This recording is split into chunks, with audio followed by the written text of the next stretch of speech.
Good morning, everyone. Welcome back. I want to hit the ground running. Let's get straight into it. Within the last 24 hours, numerous things that have happened that we should be discussing this morning, that I'd like to discuss with you this morning. Oh, by the way, I go by the name Nathan Ivy. One man, one microphone, one mission. Host of the Nathan Ivy Show. Powered by Sin Digital Media, a new urban voice in the city of Cincinnati. Yeah, we live streaming now. We got a live stream coming up on Friday at 12:30 p.m. Know Your Rights. The Is It Just Me podcast, hosted by Donnie B, will be answering your questions and giving you intelligent dialogue on how you can arm yourself with knowledge. Anybody get a chance to hear or watch? You ever heard of Khalif Browder? You ever heard of the Central Park Five, now the Exonerated Five? There's a Netflix special right now that everyone's been talking about. It's been getting crazy great reviews, titled When They See Us. It's all about the so-called Central Park Five. And if you're a parent and you watch that thinking, damn, what if that was my child? Well, Donnie B is going to answer your questions tomorrow at 12:30 p.m. from our CDM, from the Sin Digital Media Facebook page. Shout out to you and good morning.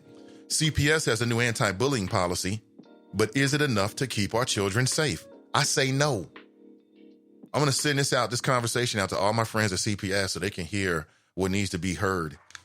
Yeah, CPS has an anti-bullying policy. And my question is, listen, who is running things at Cincinnati Public Schools? Who is making these decisions? So what are we, a few years now, 2 years are now removed from the death of Gabriel Tay. Gabriel Tay was a young African-American boy who committed suicide the day after the horrible of the quality of the condition of the videotape. Has CPS updated their videos? Because if they have not, then they are not serious about stopping bullying. Because if you go to the video, and the video is kind of like putting in a damn VHS tape, and you can't really see anything, well, then you can't really get any evidence.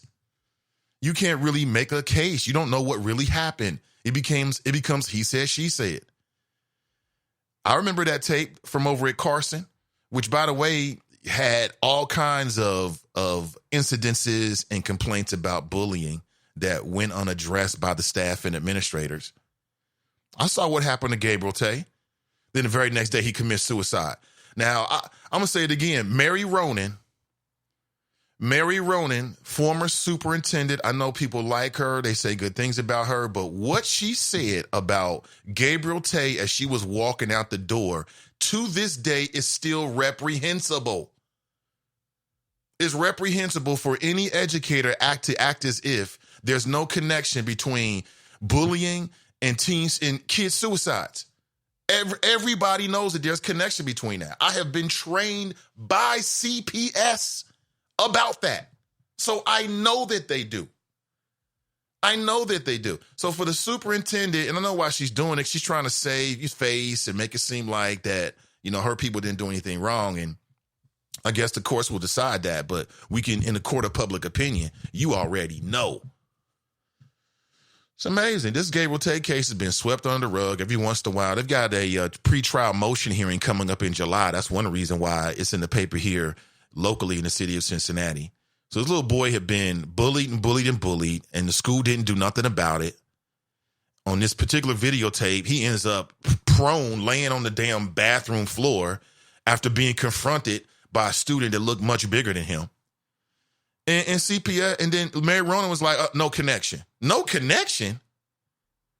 If there's no connection, then why is it across the nation that schools are focusing on stopping bullying? The reason why is because all of the studies show the same thing. It has a huge impact on the quality of life, the self-esteem of children, and in some extreme cases, they go on to commit suicide or do things to them. I mean, come on now. But in Cincinnati, we're not supposed to connect 1 + 1. Telling you, man, I mean, school board members need to be called out on this. People need to stop worrying about being friends. I ain't worried about being friends with nobody. There's nothing that anybody in this world can give me that I don't already have. They can't touch nothing that really matters to me. It makes no difference to me. This shit has to come to an end. I mean, I looked at this like, okay, great. And I'll be honest with you, I'm a little less, and maybe it's just me. Maybe I care too much about the children. Maybe that's what it is. You already know I care very much about the children, and not just my own daughter, not just my own son, not just my own children. I care about all the kids, all the children. It's a damn shame. Man, wait until I read to you. If you haven't, let me post a link for you to check out the new anti-bullying policies. Oh, yeah. Oh, boy. Now, I'm glad to say they're doing something. But come on now. And then when we going to realize that a big part of the reason why this bullying shit keeps going on is because of the adults in the school building. It ain't the kids. It's the adults. It's the adults. It's the teachers, the administrators, the counselors. It is not the children. What I mean by that, meaning that, you go report an incident of bullying, but they don't believe you. Or, it wasn't that bad. Rub some dirt on it, kid. That still goes on. After Gabriel Tay. Yes, it still goes on. It's happening in all of the schools. I have talked to parents. I'm not telling you what I know. I have talked to parents. I know for a fact, from a parent standpoint, that it still goes on. Where a kid goes forward and says, hey, I've got an issue with bullying. And the adults are like, well, do you have any evidence? Sure, maybe you're misremembering. Maybe you're misthinking this. What? It's the truth. What's the use of being on the school board if you ain't doing shit for the kids? Period. What's the point? What's the point? What's the point of being on school board if you're too afraid to bust a grape because you might lose the endorsement of the Democrats or the Republican or something like that? What's the point? Why are you there? I'm telling you, something needs to come to an end right now. At least that's how I feel. How do you feel? Also, yesterday, here's my question. Are we closer to reparations for the descendants of slaves? Yesterday, there was a big congressional hearing. Danny Glover was there. Ta-Nehisi Coates was there, who dropped superlative flows, by the way. Julia Malveaux, black female economist, she was there among others, all giving their testimony as to why this country needs to deal with its, as they say, original sin and move forward on reparations or compensation for the descendants of slaves. The testimony before the congressional hearing was absolutely awesome. Folks was prepared.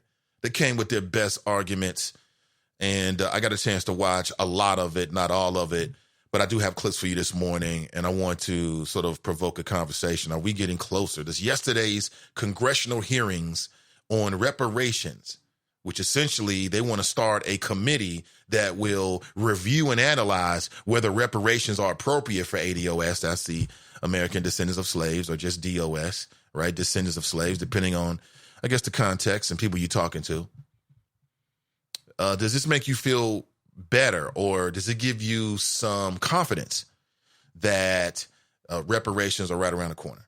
Also, or not right around the corner, but reparations, that this is not just a pre-2020 election conversation by the Democrats, that in fact, this is something that has some real legs and heart and substance to it and might possibly happen. I want to get your thoughts on that. 513-873-7134. I'd love to get your thoughts. Oh, man. Oh, shout out to Drez Tracy Hunter. I reposted, if you haven't seen it already, the live stream of the Truth to Power podcast when they talked to Tracy Hunter. And then she commented. I'll read that comment in just a minute. Appreciate that. Good morning to you. Good morning. Man, so let's talk about this. So Cincinnati Public Schools unveiled an anti-bullying plan 2 years after the 8-year-old suicide. It took them 2 years to come up with this? 2 years. 2 years to come up with this. Let me read this to you. This is what Cincinnati Public Schools is going to do. This is a new part of their new anti-bullying program. Okay, so CPS plans to address bullying, both reported and unreported, involves a multi-pronged approach to preventing bad behavior and helping victims, according to Assistant Superintendent Susan Bunty.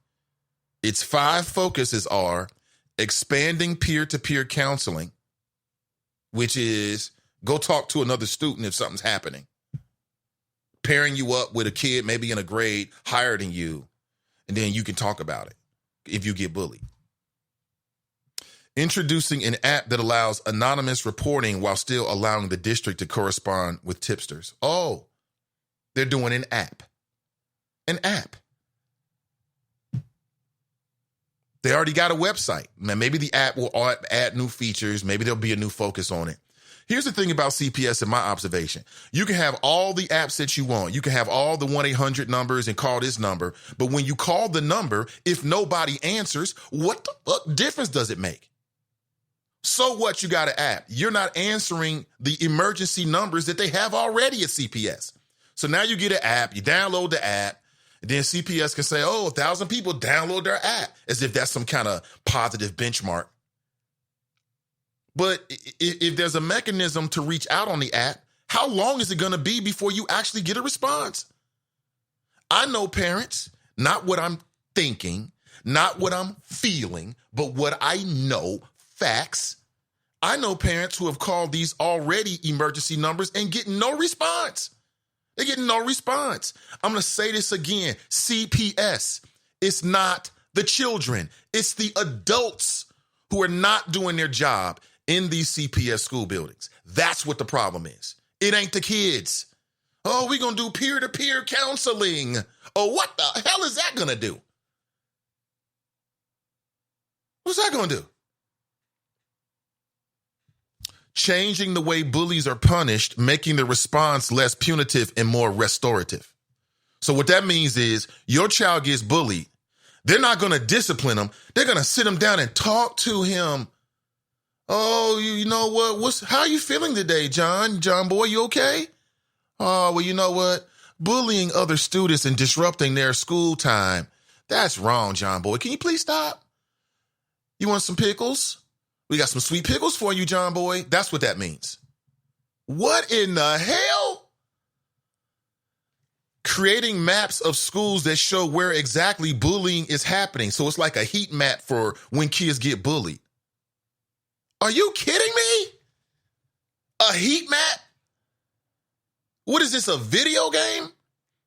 A heat map. So, more instances of bullying are happening in the cafeteria than in the classroom. Oh, really? Wow! Eureka! Really? Who is coming up with this? This is ridiculous.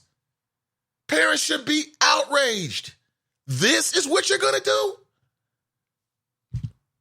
Providing empathetic listening training for all staff members August 14th. And why is that key? Because that's what the real problem is. I want to say this again. And I know that there are higher ups at CPS that monitor and listen to this show. I already know it. I've been told it. I've made connections. I hope they can process this. This is bullshit. Period. Empathetic. Why is that so important? Because if the staff is not empathetic, all the plans fall down like dominoes.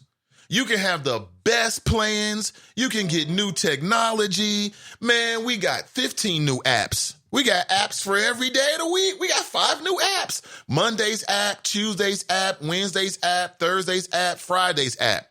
But if you've got a non-sympathetic staff member that a student goes to, none of it matters. How are you working in a school building and you got to take empathetic listening training? Shouldn't you do this before you work in a school?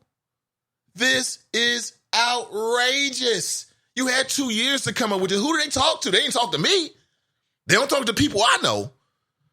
I know that because they would have came up with something better than this. This is laughable. This is why our children are not safe from bullying. That is ridiculous. At least that's one way of looking at it. You might have a different view. 513-7134. This is ridiculous. This is like putting a Band-Aid on a gunshot wound. Way to go, CPS. And they'll revise this in 2 more years after somebody else's child is tragically killed, commits suicide, maimed, emotionally scarred. Changing the way bullies are punished, making the response less punitive and more restorative. Who came up with that one? Why is that a good idea? So your kid come to school and disrupt somebody else's learning process because they're a bully, because something's going on in their life. And the school basically wants to protect the bullies. I am going to reach out today to somebody at CPS, and I'm going to tell them exactly what I just told you, and hopefully you can listen to it. This is not good enough, period. That expanding peer-to-peer counseling for who? The students or the teachers and administrators and counselors who in some of our schools are completely overworked, frazzled, at their wits' end, can't take it no more. Man, if you only knew. You just don't know. If you only knew what was happening in our schools, you would be just as outraged as I am. You just don't know. You just don't know. But I've got a glimmer of what's going on. You know what I'm saying? I've got a child who currently is at a Cincinnati public school. Yeah. Do you? This is crazy. Creating maps of schools that show where exactly bullying is happening. How the hell are they going to do that? This is, oh my God, I just can't understand. I can't tell you just how, from my own personal knowledge as an educator, just how dumb as hell this is. None of this makes a difference if the administrators, if the counselors and the teachers in a school don't have the proper attitude. It makes no difference whatsoever. That's where we need to start. And that's what nobody wants to talk about. I guess they're scared of the teachers union. Oh, the teachers union. Fuck the teachers union. This is about children. It's about our students. It ain't about friends. It ain't about party. It's about getting something done to make sure that the environment in which our children are going to school is safe. I'm telling you, everybody want to be friends and all that kind of stuff. I got enough friends. I got enough. I don't need any more friends. No new friends over here. What we need in this city is people that's going to protect our kids. And just looking at this, and I'm sure these are the 5 pillars of it. Just looking at the 5 pillars of this, listen, I just want to go right now. I'm going to send an email right now to see if I can't get somebody on the show from CPS to explain to me how this addresses the problem. I like to know that. And I'm going to use real-time examples that have actually happened to challenge that. That means, what is that supposed to do? You took you 2 years to come up with this? 2 years? They're going to come up with this in 15 minutes. 2 years. It doesn't take 2 years to come up with this. I'm sorry. I don't care what nobody says. I already know. It doesn't take 2 years to come up with this BS right here. So how do parents feel about Cincinnati Public Schools' new anti-bullying policy? It's going to make us all more safer. Your kids are going to be safe now. Like I said, I'll say it again. It's not the children. It's not the student. It's the adults. That's where the problem is. That's where the change has to be. You can have, I'll say it for the 4th time. You can have all the new policies in the world. You can have all the new policies in the world. But if you got unsympathetic adults that really can make the rules and control everything, it don't mean nothing at all. It don't mean nothing. It means absolutely zero. Zero, a heat map. Oh, more instances of bullying are happening outside. Raise your hand. How many people think that at the end of the day, let's say in a year when they tabulate all this information to ascertain, I guess, geographically, like in terms of location inside of a school building, where instances of bullying are happening, how many people believe it's going to be outside the classroom, in the hallways, in the bathrooms, in the gymnasiums, as kids are walking from one class to another, just like it was, I don't know, when we were students? Oh my God, this is just maddening. It really is. It's maddening. And I'm going to tell you right now, you can have a problem with your student. It can be completely legitimate. Your child could have got played out. The parent could go to the school. The teachers can act any way they want to act. And nothing may happen whatsoever. You can call CPS.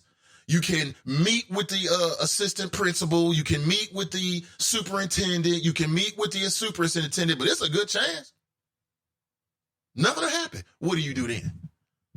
What do you do when you go through all the proper channels and then they say, well, here's our number, 363, we'll save you. You call 363, we'll save you. Nobody answers the phone. You got to leave a message. Nobody gets back to you. What are you going to do? What are you going to do? You going to go to the media? What are you going to do then? You grab a sign, stand outside? That might be what you have to do. I'm giving you hypotheticals that I know for a fact are real life examples of what parents have had to deal with and what parents are dealing with right now. Not 20 years ago, not 15 years ago, not 7 years ago, not 6 months ago, right now. So CPS needs to be challenged on 2 things. You're not answering the phones now. You're not answering your emails now. What confidence should I have as a parent that if you got some new app, all of a sudden you're going to start answering it? What confidence? There's no confidence whatsoever. That's the truth. There's no confidence whatsoever that you call CPS, you have a legitimate question. Like I told you, it depends on, who you are and who you know.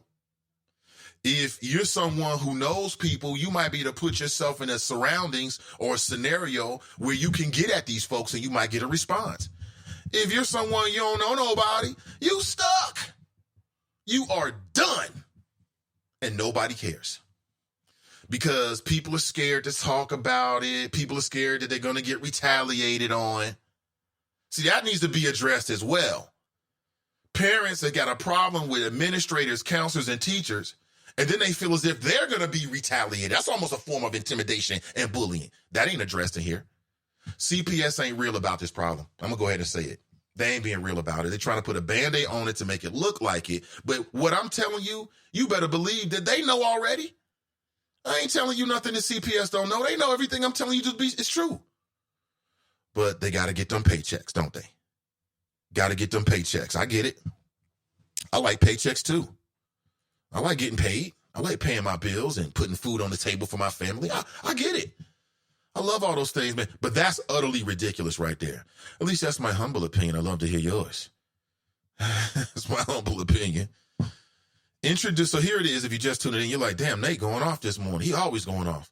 So I'm going off because somebody needs to go off. CPS has a new anti-bullying policy that they've unveiled within the last 24 hours.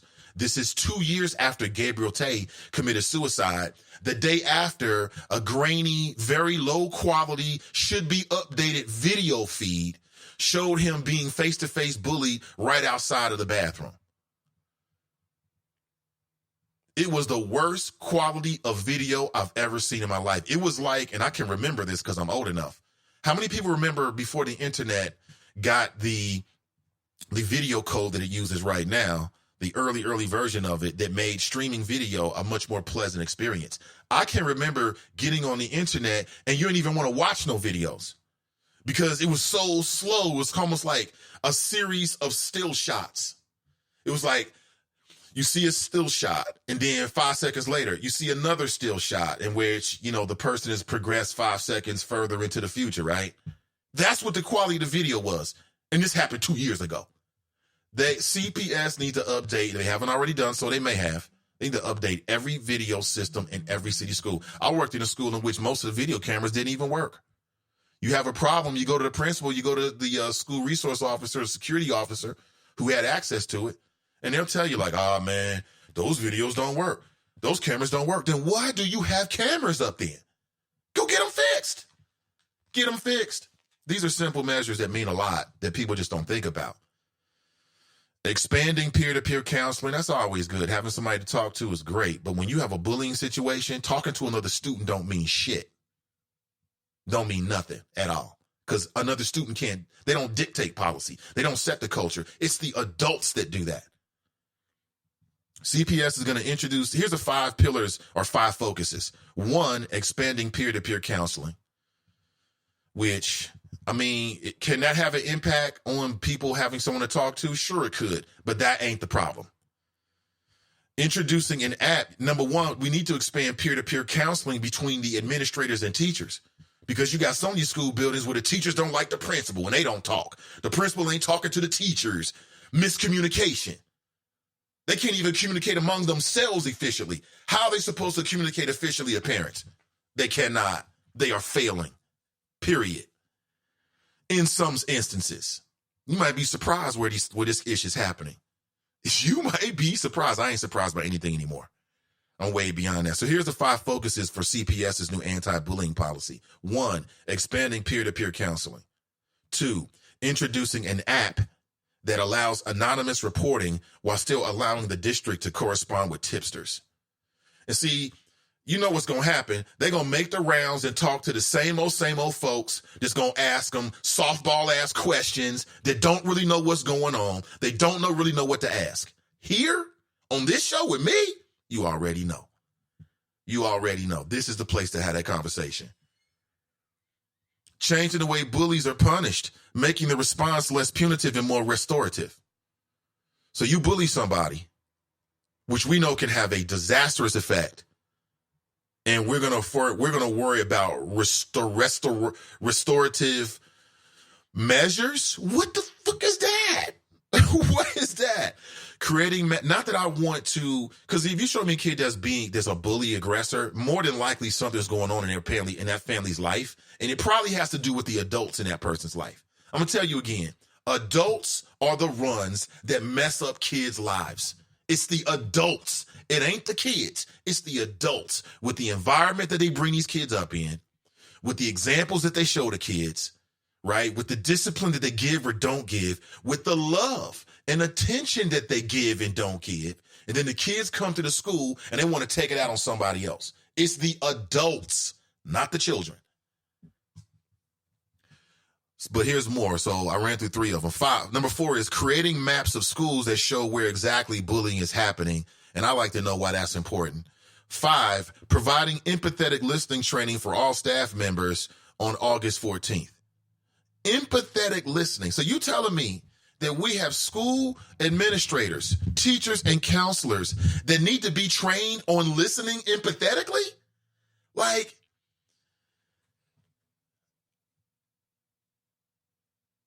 isn't that something they should bring to the table? Don't you think?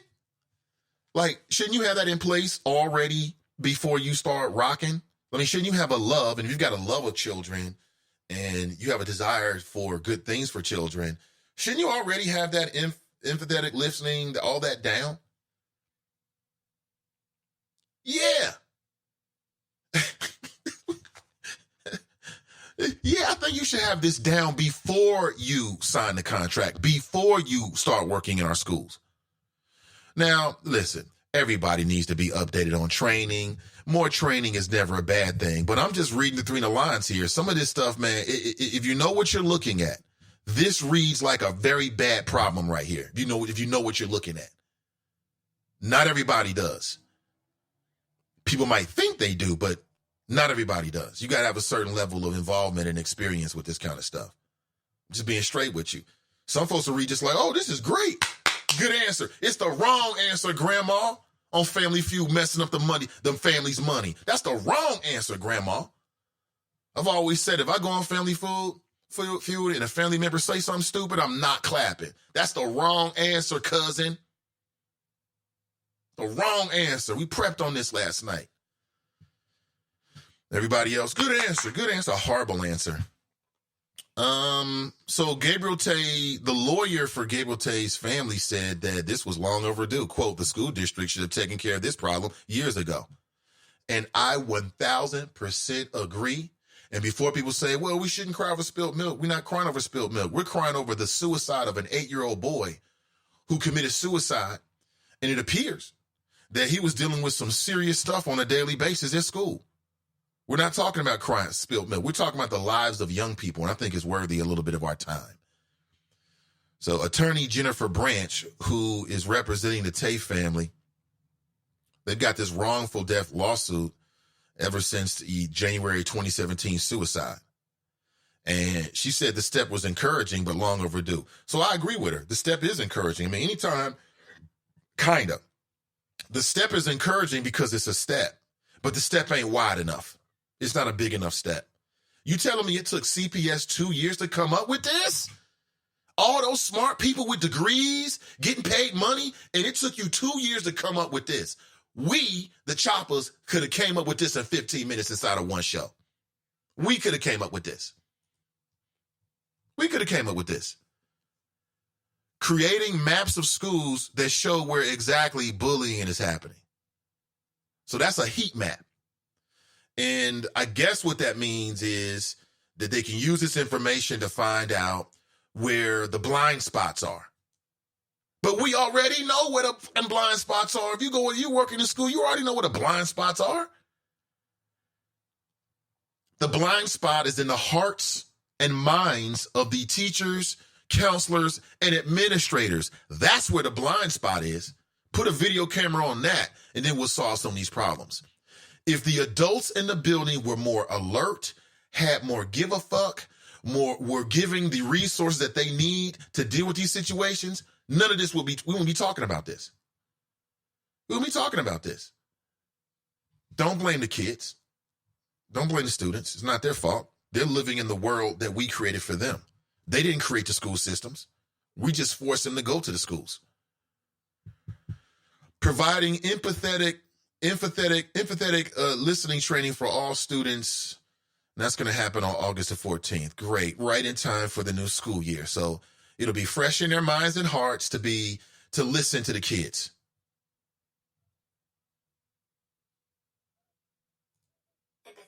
Yeah. Empathetic. Empathetic. So we have teachers and administrators that need to be trained on how to be empathetic. Now, what does empathetic mean? Empathetic means showing an ability to understand and share the feelings of another. So we have administrators, counselors, and teachers that need to be reinforced on how to show that they can understand the feelings of their students. If that's not a red flag, I don't know what is. That's a red flag like a mofo right there. That is ridiculous. I'm sorry.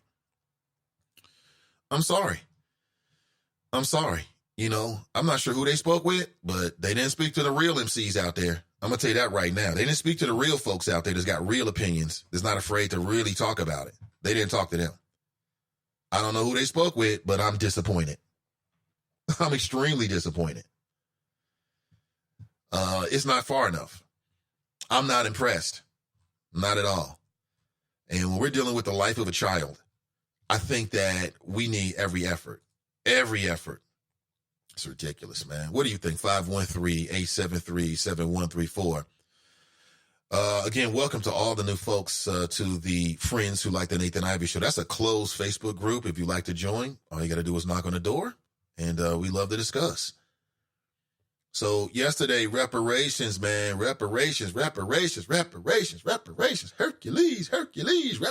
reparations, right? Yeah. Reparations. If you want reparations, they're coming. Or are they? There was a big meeting. And in D.C. yesterday, there was also a big meeting downtown at City Hall yesterday as well, as members of City Council came together to decide on a budget, as we knew they would. They do this every single year as part of the job of City Council. But back to the federal level. So it was a big House congressional meeting on reparations. And the deal is that they're debating as to whether they should start a committee to really, really study as to whether the descendants of slaves have qualified to get reparations. And the conversation in and of itself is racist because everybody knows who's got any goddamn common sense. Damn, cursing this morning. I'm sorry, Tanika. Anyone, scratch that from the record. Anyone knows who's got any damn sense. Don't use the Lord's name in vain, right? So my grandparents used to tell me. I'm like, I'm not. Will tell you that the descendant of slaves are absolutely owed reparations. And see, these white male Republicans and white female conservatives, right? It's primarily white people that's got a problem with this. And their arguments are so stupid. Arguments like, well, nobody alive was actually a slave owner. Really? Well, I didn't have any slaves. So now the leaps in logic, right? We got to suspend all common sense. So I don't know if this is real. Now, I will say that when the Republicans had control of Congress, they didn't even have a conversation about reparations. It's the Democrats that are having this conversation. Now they're in control of Congress and can decide what gets publicly debated on. What does that say? I don't know. But, you know, again, people may say this is a step in the right direction. They may say it. Reparations. Now, how are they going to divvy it up? Do you have to look a certain way? Does your skin it has to be like the brown paper bag test? Can you pass that? Then you qualify for reparations? What if you're biracial? Your mama's black, your mother's white. Or your mother's black and your dad is white. Don't you qualify? I mean, your father, right? Don't you qualify? So, I mean, there are going to be some conversations that people are going to have. I understand that, but come on now. America will, until you pay your debt, you ain't paid your debt, period. And that's a debt that has to be paid. This country was founded off the backs of forced labor. The White House was built by slaves. You know what I'm saying? And then for all those people that said, 150 years ago, black folks got the chance to be free. We's all in the same boat now. We is all Americans is a damn lie. My country, tis of thee, did everything they could to keep black folks segregated and keep black folks down. Even black men who came home from the war Put your life on the line for this country. Come back. Guess what? Nope. No housing loan for you. Why not? Because you're black. Right? Go off the war, come back, put your life on the line for my country, Cincinnati, and can't even get what your white counterparts who were in the same circumstances as you were in. You can't even get the same things they got. So what does that mean? It means that black people were denied the accumulation of wealth. That's what it means. Tanika writes, this is your show, Nate. I can't censor you. No, I want to be sympathetic, though. I do. As I said, sometimes curse words are the words that need to be used. I get it. We all grown.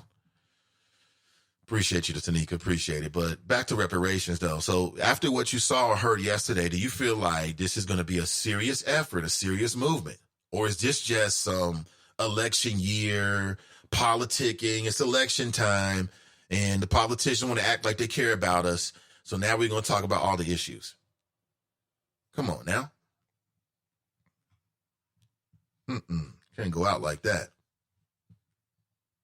Absolutely cannot go out like that. But you tell me, 513-873-7134. Again, this is the Nathan Ivey Show. I'm live, local, and vocal, and I'm long overdue for a break. Let's take a quick pause, and then we'll come right back. I'll leave you with Bloomberg Urban Report, get an update on what's going on, and then we'll come back. We'll get into it. I want to talk about CPS's, that's Cincinnati Public Schools' new anti-bullying policy. I'm going to reach out during the break to some contacts I have to see if we can get somebody on to talk about this. I would love that this morning. And then secondly, we'll talk about reparations as well. The big conversation yesterday. What's going to happen? We'll discuss on the other side. This is the Nathan Ivey Show. I'm live. I'm local. And I'm vocal, and we'll be right back.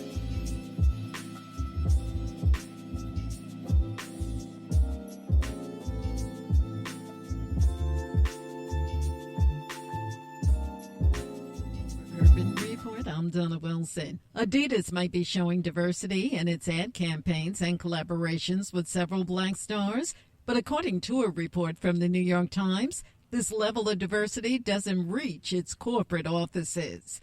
Of the nearly 1,700 employees at Adidas U.S. headquarters in Portland, less than 4.5% identify as black and nearly 78% are white. And according to the article, the black workers say the lack of diversity has caused them to feel marginalized and sometimes discriminated against. In other news, Meharry Medical College and HBCU received a $7.5 million grant from Jewel Labs to start a center to study public health issues affecting African Americans. While the gift is receiving backlash from several African American health experts because Jewel Labs is the fastest growing e-cigarette company. That's your Bloomberg Urban Report. I'm Donna Wilson. Dare you. I dare you to change the world. Yeah, you. Getting that college education. I dare you to be somebody important. Like be a teacher. Or a reality TV star. I dare you to stand up here. To call the shots. To be a role model. An inspiration. An innovator. To be a teacher. Be my teacher. Think you can change my life? Make me excited about science like you? Have a career that really means something? Then do it. I dare you. I dare you. I dare you. I'm waiting. Why was the basketball court all wet?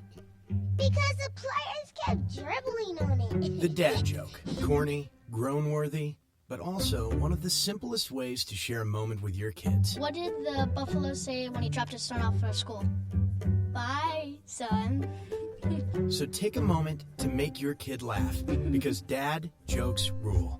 Make your kid laugh today. Go to fatherhood.gov. Brought to you by the U.S. Department of Health and Human Services and the Ad Council. Before you book your next photographer, ask yourself this. Do they have the skill and experience to handle your project? Can they provide outstanding images at an affordable rate? You may want to consider Shanghai. With Shanghai Imaging, you not only receive quality custom images, but a reliable professional photographer ready to handle your visual needs. Shanghai Imaging specializes in wedding and family photography, personal boudoir videography, real estate photography, and even modeling portfolios at a great affordable rate. Well, what are you waiting for? Contact Shanghai at 513-278-7717 or visit their website at shanghaiimaging.com today, because imaging is everything.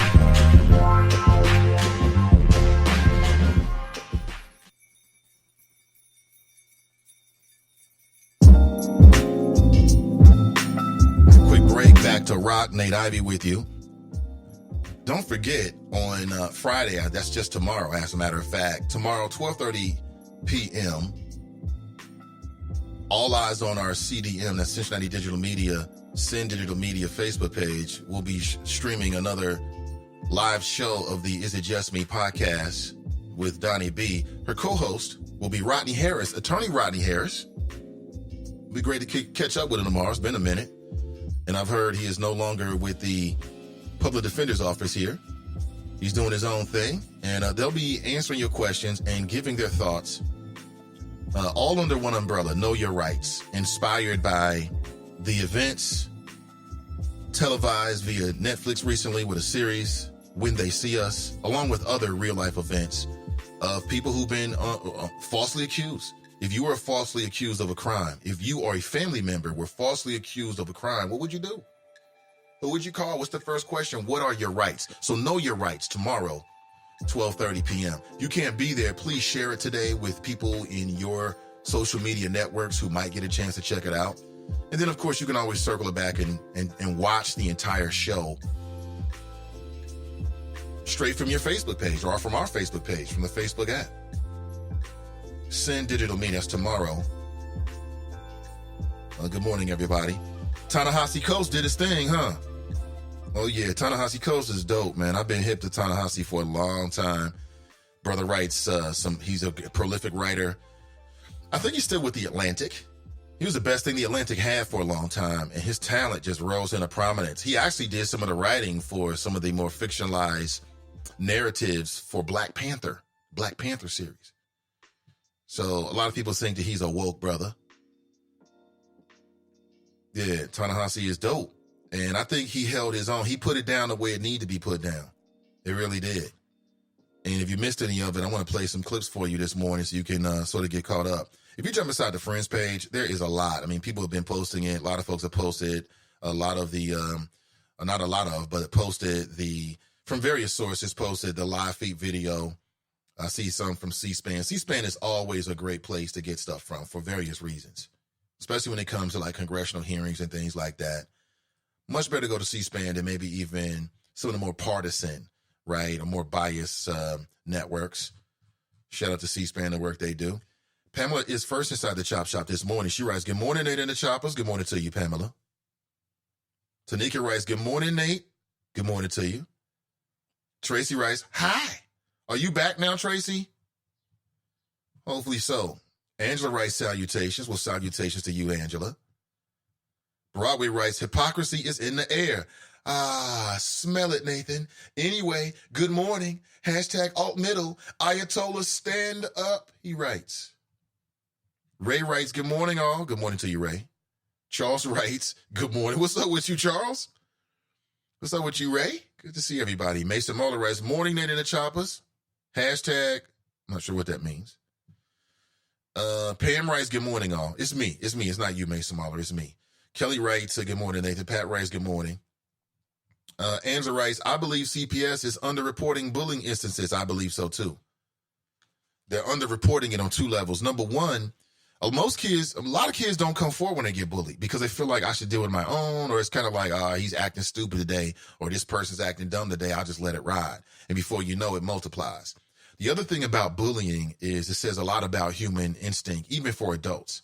And that is, if people see one person being bullied, okay, by sharks, so to speak, then what will happen is if that person doesn't defend themselves, then people who are not sharks will think they can take a bite out of that ass too. That's how that works. It happens even with adults. You know, you show me somebody that's getting bullied, other people who ain't even like that will start to do the same thing because they feel like they can get away with it. Before you know it, multiplies. Now you go into school and it's everybody. That's why parents teach their kids intrinsically to say something and do something. Say something, do something in the moment, because parents, older adults, older humans understand how humans work. That's the human brain. Yes. The other thing about it is when bullying is reported, my personal experience and my personal viewpoint is that if you don't have administrators, counselors, and teachers that are empathetic, then they're going to try to turn into something else. Like, oh, I'm testing right now. You know, you guys were over there playing just a second ago. I mean, aren't you friends? I saw you guys talking at lunch, right? That's what they'll start to do. They'll start to nitpick it because the adults don't really want to do what it takes to deal with it. That's the reason why bullying is continuing in schools, period. It's the adults not doing their job, being overworked, not empathetic. They don't really have the time for it. I mean, it's to the point where, you know, you got to be bullied right in front of the teacher. Like a student has to physically hit another student in front of a teacher. Now, how many people think that's the way it works? That's not the way bullying works. I was a student once. I know how it works. Bullies try to do things when ain't nobody looking. Bullies try to do things when you're moving from class. They try to hit you in the ribs and all this kind of stuff when nobody's looking. They don't just get up and smack you or bully you right in front of everybody. Because then, guess what? Game's over with.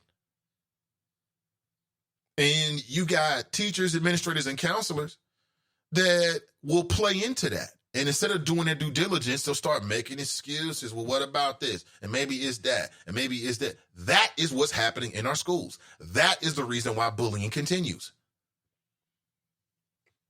The students don't necessarily, what we need to do is do peer-to-peer counseling with the adults. You got school buildings where teachers and administrators don't even talk. They got problems with one another. So if they're not even talking among their peers, how are they going to, you know, fully be empathetic to a student that's below them in terms of the overall making the decisions in the school? It's not going to happen. CPS got the wrong attitude. They pushing it. No, it's not the students. It's the administrators, teachers, and counselors in the school. It's the adults, as it always is. Everybody knows that. You show me a kid with some problems, 9 times out of 10, you go home and boom, now you understand. It's the same thing with schools. It's no different. It's no different, but the adults are in charge of all of this, so you think they're going to call out themselves? Nope. Not going to do it. Mason Muller writes, what did Ronan say? Well, right before she left, Mary Ronan said, oh, there's no connection between this boy's suicide and him being bullied. That's what she said. And I'm thinking to myself, wait a minute. I myself attended a CPS training on bullying. In that training, they went overboard to tell us that the reason why we want to focus on anti-bullying measures is because of the catastrophic effects that it can have on young people, including suicide. So how's this woman, now that something happens? See, the real test of any relationship is when shit goes down. It's all good to be cool with everybody happy. The real test of any relationship is when there's some tension. There's some disagreement. Tempers flare. A situation happens. That really tests the fiber of what people say they are and the relationships they say they have. There's no difference with Mary Ronan. I mean, I get it. She was a former superintendent. Everybody loved Mary Ronan. Cool. But the reality is what she said about Gabriel Tate, like there's no way it could possibly connect it, was wrong. And I know she was trying to protect CPS, but she's supposed to be protecting the children. And I'm telling you, nobody wants to deal with that. Nobody wants to deal with that because, you know, everybody wants to be friends and everybody wants to be cool and everybody wants to get advertising dollars and they want you to come on the show. Well, I don't care about none of that. I don't give a damn. Like I said, my life is golden. I'm living my best life. There's nothing that any human being outside of the people that live in this house can ever give me that I don't already have. So when you feel that and you really believe that, I just walk differently. So what? So what? If people don't like it, it's the truth. Challenge me on the facts. what Mary Rona said was wrong in terms of the overall lives and the experiences of the parents and the children. I understand that as she was leaving, she wanted to leave. She didn't want to leave on a low note and make it seem like, she didn't do her job and all that kind of stuff. I get it. I don't necessarily blame Mary Ronan per se for what happened to Gabriel Tay. I don't blame her. She wasn't there. I blame her for what came out of her mouth. Oh, there's no way. Let me get the quote for you. I'm paraphrasing not too loosely. It's not too loose of a paraphrase right there, right? I'm not too far away from exactly what she said. Oh, there's no connection. How could it be a connection between bullying and so? It couldn't be. What? All over the country, administrators are being taught the opposite of that. But in Cincinnati, when a kid commits suicide, the day after we see in a very low quality, straight from 1985 video, it's the worst. It blows my mind. This is a new millennium. When I saw that video, I hit the roof like, wait a minute. This is the quality of visual surveillance that we have at our Cincinnati public schools? It's amazing. I'd pay more. I would pay more to make sure that every single school in Cincinnati had the best of the best, audio, video, visual surveillance equipment you could possibly get. I would pay more. And now CPS, I said again, they got this new app. What's the use of having an app if nobody's going to answer it? What's the use of having an app if nobody's going to get back to you in a timely manner? What's the use of having administrators and having a hierarchy that when you go and talk to them, they don't get back to you? What's the use of that? That's what parents are dealing with at CPS. That's the reason why the bullying persists. And it's all under the guise of, we overworked. I got so many students. Then leave the damn job then. It ain't for you. I bet you can get somebody in there that can multitask in these critical positions. But everybody wants to be friends. Oh, I know him. I know. Oh, we cool. Yeah, y'all cool. Meanwhile, the kids are suffering.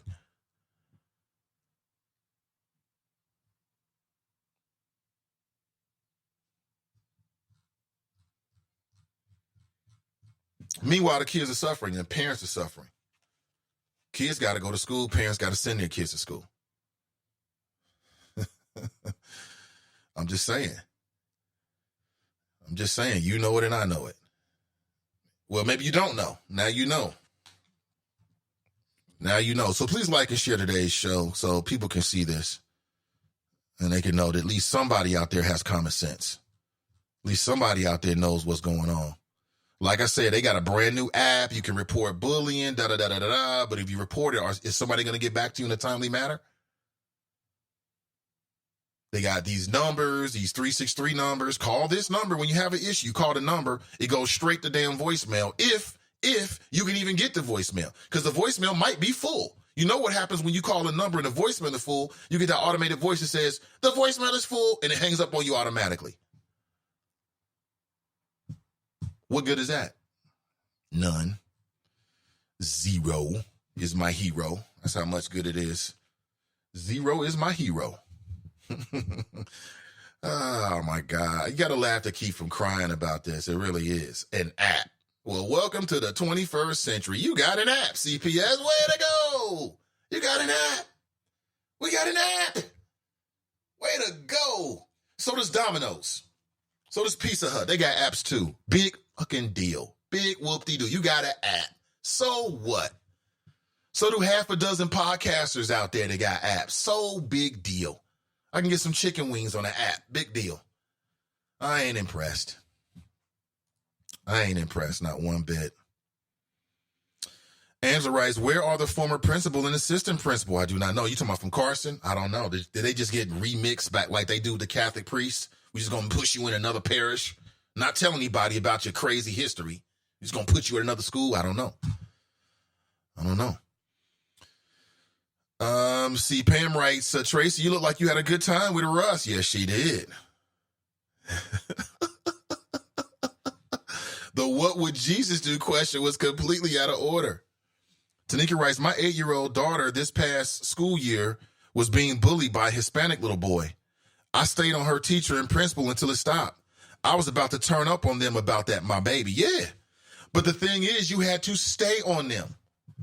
That's the thing is. Angela writes, how much of the five-pronged system is dependent about funding? I'll say it again. I know there's some debate about whether, and people go back and forth, like, CPS they ain't delivered for our kids. I ain't voting for a levy. Listen, I respect that. But what I'll say is, having worked in a school, is that our schools are underfunded. A lot of these schools, man, the schools that have the so-called most highest impact. Hey, baby, come on in here. Hold on one second. I say good morning to my son. I love you. You going to? I'm going to take you to the aquarium. I want to see there. Oh, right now? No, Daddy's doing his show. Okay.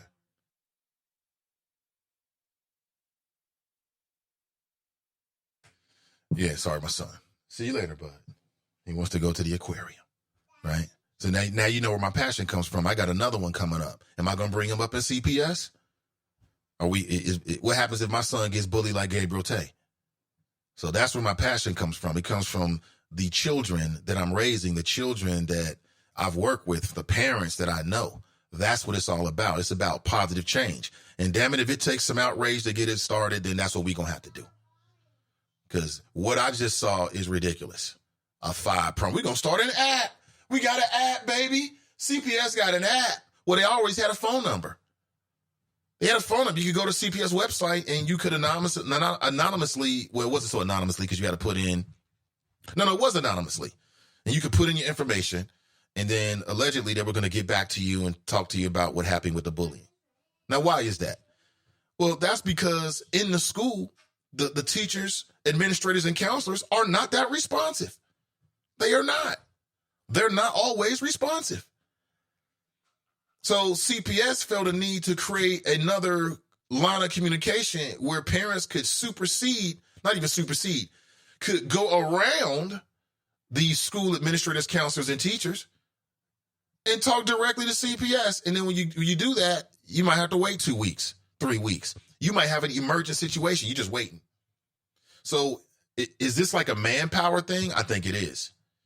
Like I said, I mean, that every time we had a conversation about the school board, the schools and the levies, there's always people to say, oh, they look at the numbers. They not reporting. They not coming through. And I can't argue against that. However, there's another side of the conversation. And everybody knows it takes money to make these things happen. So I think there is a relationship between funding. But the biggest relationship is the adults, the teachers, counselors, and administrators in these buildings. That's where the focus should be. Making sure that the people in these positions have what they need to be successful for our children. Do they currently? I had to say no. In some cases, no.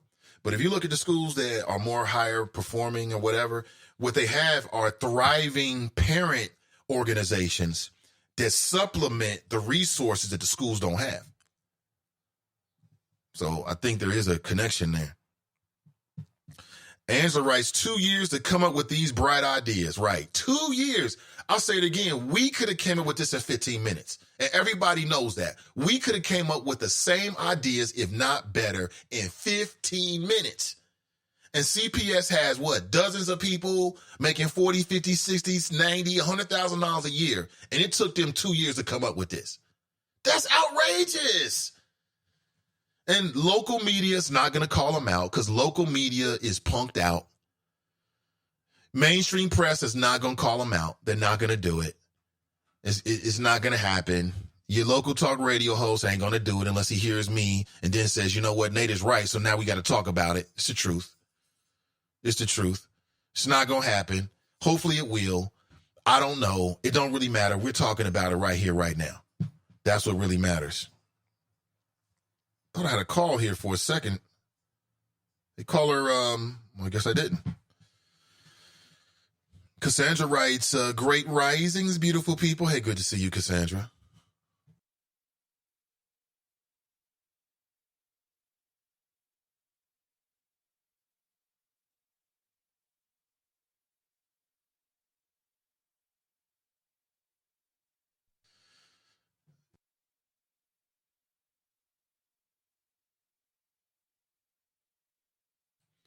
Angela writes, maybe if John Cranley had helped put those 10,000 kids and families out of poverty, that would positively impact the school environment. Just a thought. I'm not mad at any John Cranley quit. That's not a low blow.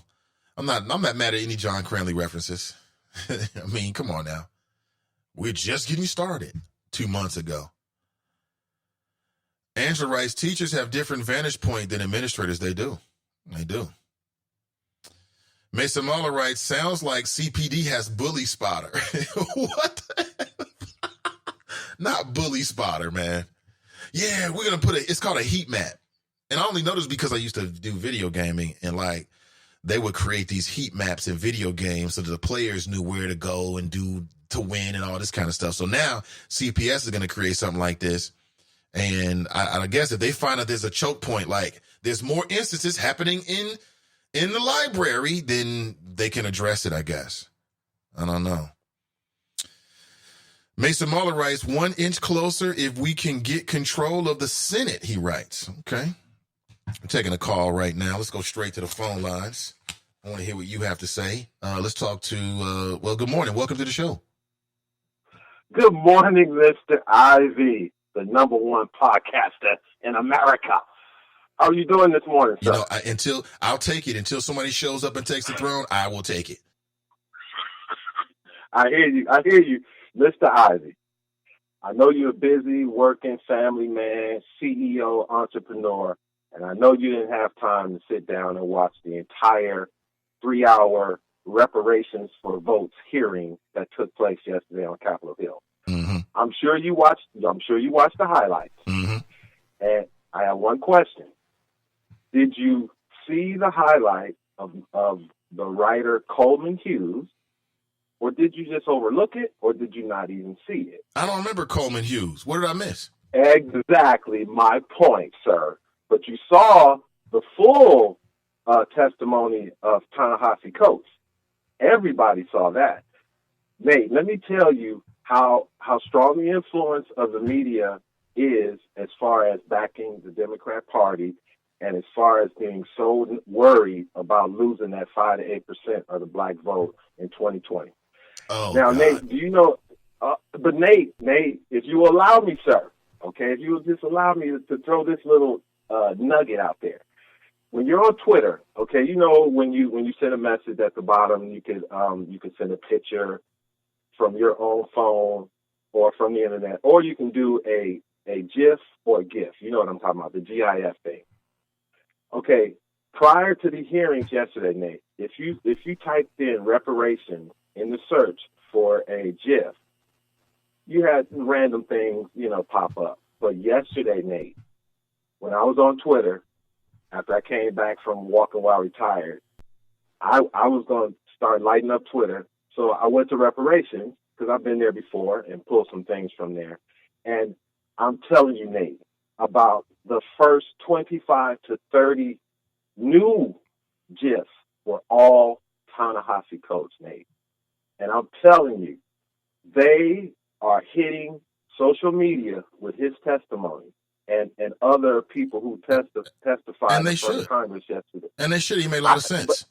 So Nate, I'm not saying what's right or wrong. I'm telling you how the media is playing this sense of urgency. yeah, but the for media the black doesn't control vote. who puts up GIFs, man. Those are users. Those are Twitter users that are creating those things and putting them on and making them available. That's not the media doing it.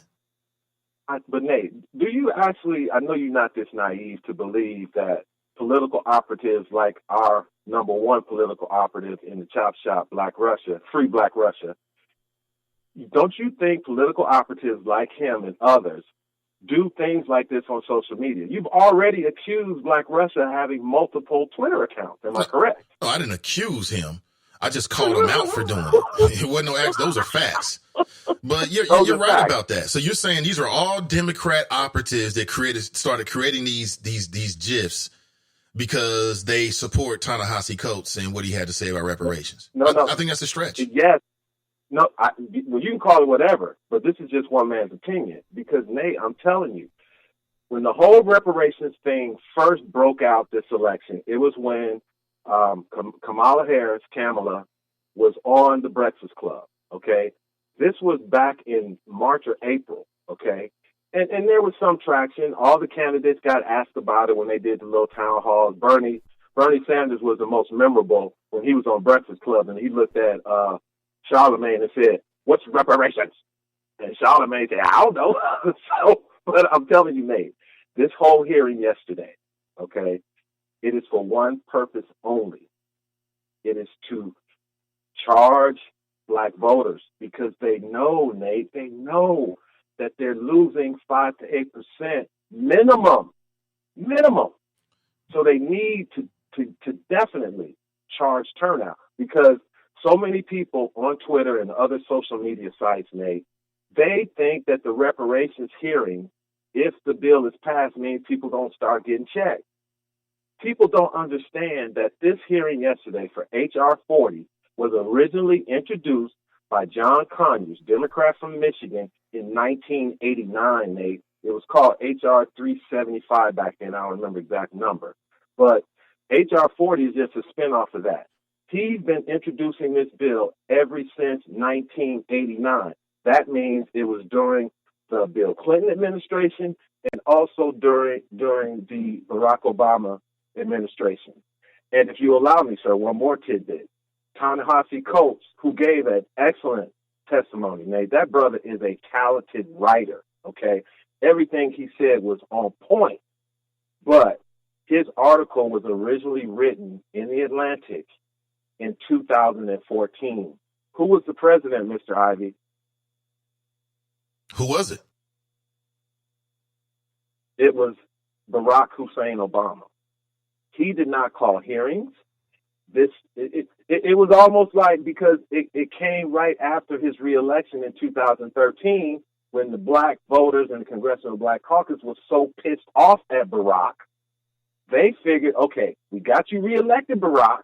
Now it's time to deliver. And that's when Ta-Nehisi Coates came out with that article. Am I correct, sir? Well, maybe. But you're missing something about the overall. When I say maybe, I just don't remember the timeline of the article and all this stuff happening, but you might be right about that. Okay. But you're missing the biggest point, though. The biggest point is that the energy, the conversation, the desire for reparations didn't start with the Democrats. It started in the community. And that's where you're wrong about it. I know, Nate. Okay, so essentially what you're saying is the Democrats did what people say that they want politicians to do. They listened to the community and they said, "Oh, this is important to you? Okay, well, we'll hold hearings." That's one way of looking at it. Right. And again, you look at the timeline when John Conyers wrote the bill in 1989. It was coming off the election of George H.W. Bush, which was an extension of the Reagan administration. And this is why John Conyers came up with this bill, because they needed to start to increase the turnout of the black vote for the midterm election in 1990. Okay? So again, Nate, everything that was at that hearing, it was a show. It was basically a show because so many people are confused. Nate, you should have seen Twitter. People with the hashtag, cut the check, cash me outside. I mean, Nate, it was almost comical, some of the reaction of people. And then when you got to the prominent Twitter site where you had educated, professional black people, even they were laughing at it, especially the fact that they chose to bring Danny Glover. I mean, Nate, it was almost embarrassing that the Democrats have to stoop to this level to get black voter turnout. Again, I know that's the way you're trying to put it, man. But again, the conversation about this was something that there was energy about outside of the political party system. I mean, right? Exactly. Okay, exactly. So how is this, how many people? And so how is this the Democrats behind all of this? I think you're tilting at windmills, man. I think you see ghosts. And no, I'm not. And I'll give you another. I'll give you another little nugget. At the hearing, I think I counted it was over 50 times that either the politicians or the people on the panel mentioned the Ava DuVernay movie about the Central Park Five. And they also obviously brought up Trump. And all I'm saying, Nate, it's different today, Nate, because you're in your mid-40s. So you were around in the 90s, Okay, I think you were in college in the 90s. Am I correct? Yeah, you were in college in the 90s. You remember the pro-black movement in the 90s. And it was coming off of 12 years of Reagan and Bush. So all I'm saying, Nate, my brother, is trust but verify. The mainstream media, they're going to continue to play with black folks' emotions because they are so worried. And I guarantee you, Nate, they will continue to mislead people about reparations. Because when most people hear reparations, the first thing they think is 40 acres and a mule. They think of some type of compensation to each individual black person, and it ain't going to work. And before I go, because I want to take up no more of your time, the irony, Nate, of the first black president elected to the United States of America would not even be eligible for reparations because he is not a hashtag ADOC. Drop Squad 52, dropping science to anyone who wants to catch it. Pay me. He said, pay me. I appreciate the call, man. Have a great day. That brother, man, listen, he's got his own opinion. But I totally disagree. But, we can all have our own opinions. It is what it is. He is committed. Listen, what you have to understand is this. And black people that support the Democrat Party aren't dumb. I mean, let's get that straight. Those aren't dumb people. I don't believe that. I think it's black people who are very intelligent, black people who are, they understand the lay of the land, and they're making a decision that they think intelligently is based for them. So Drop is always sort of working and operating on the idea that black people are dumb, that black people have been bamboozled. And bro, that's not true. That's not true at all. Now, do we need more opportunities? We absolutely need more opportunities.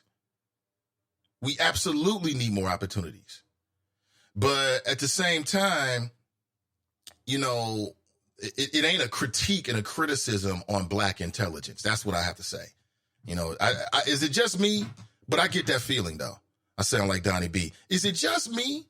Or is Drop consistently trying to make it seem like black people are not intelligent? That's all I'm saying. 513-873-7134. Good morning to you. And welcome to the Nathan Ivey Show.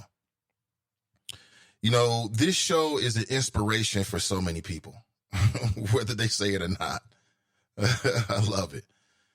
Mike Davis writes, Julia Malveaux was fire. Yes, she was.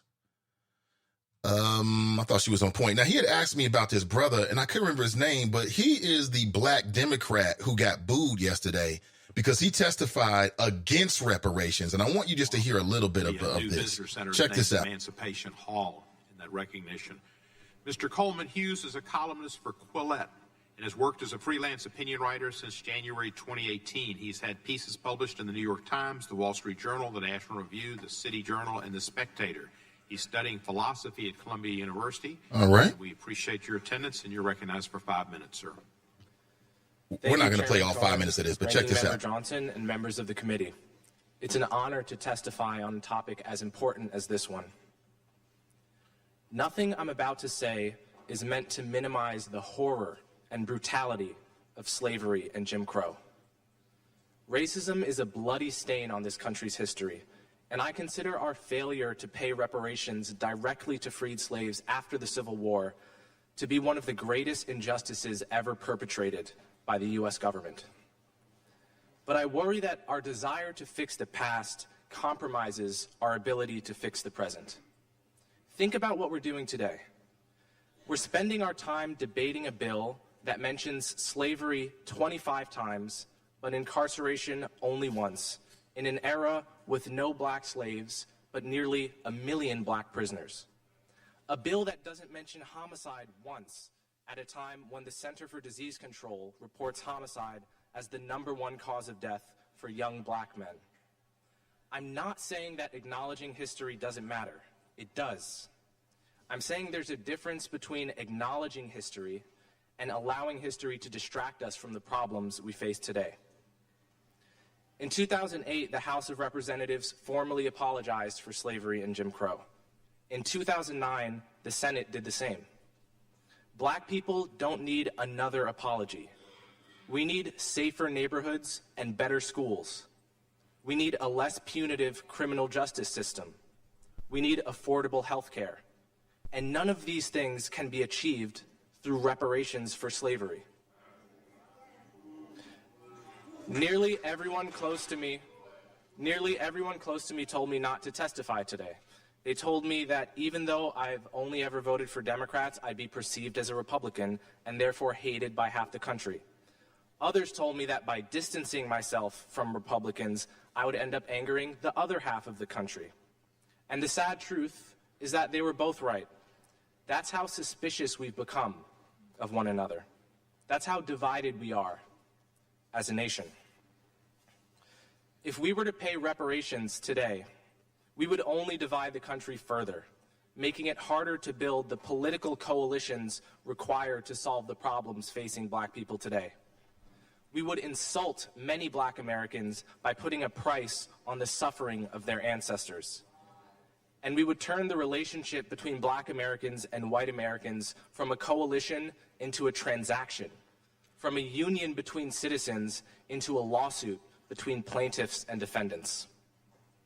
What we should do is pay reparations to black Americans who actually grew up under Jim Crow and were directly harmed by second-class citizenship, people like my grandparents. But paying reparations to all descendants of slaves is a mistake. Take me, for example. I was born 3 decades after the end of Jim Crow into a privileged household in the suburbs. I attend an Ivy League school.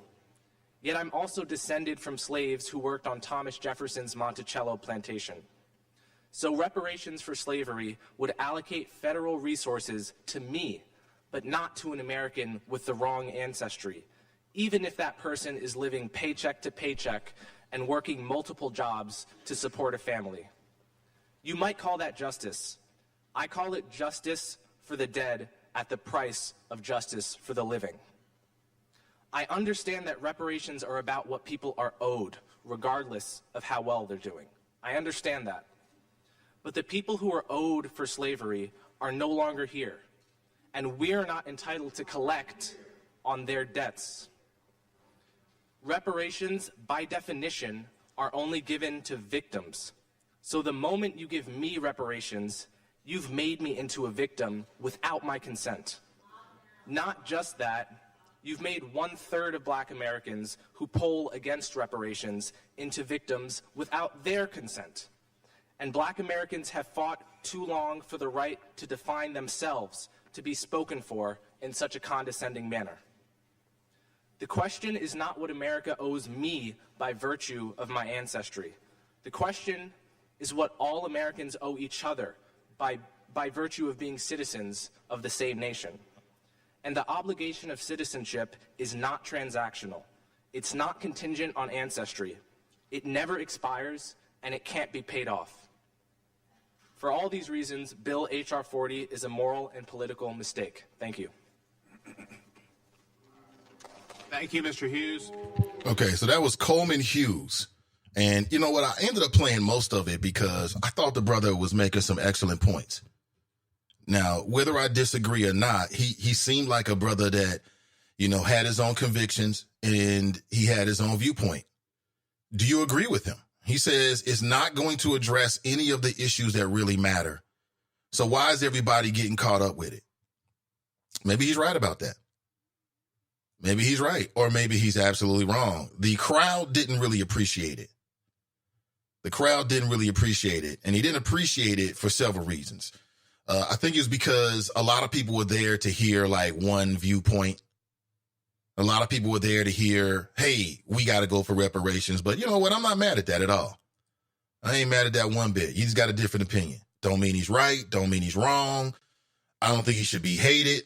The brother just, he got a different viewpoint. That's it. What do you think?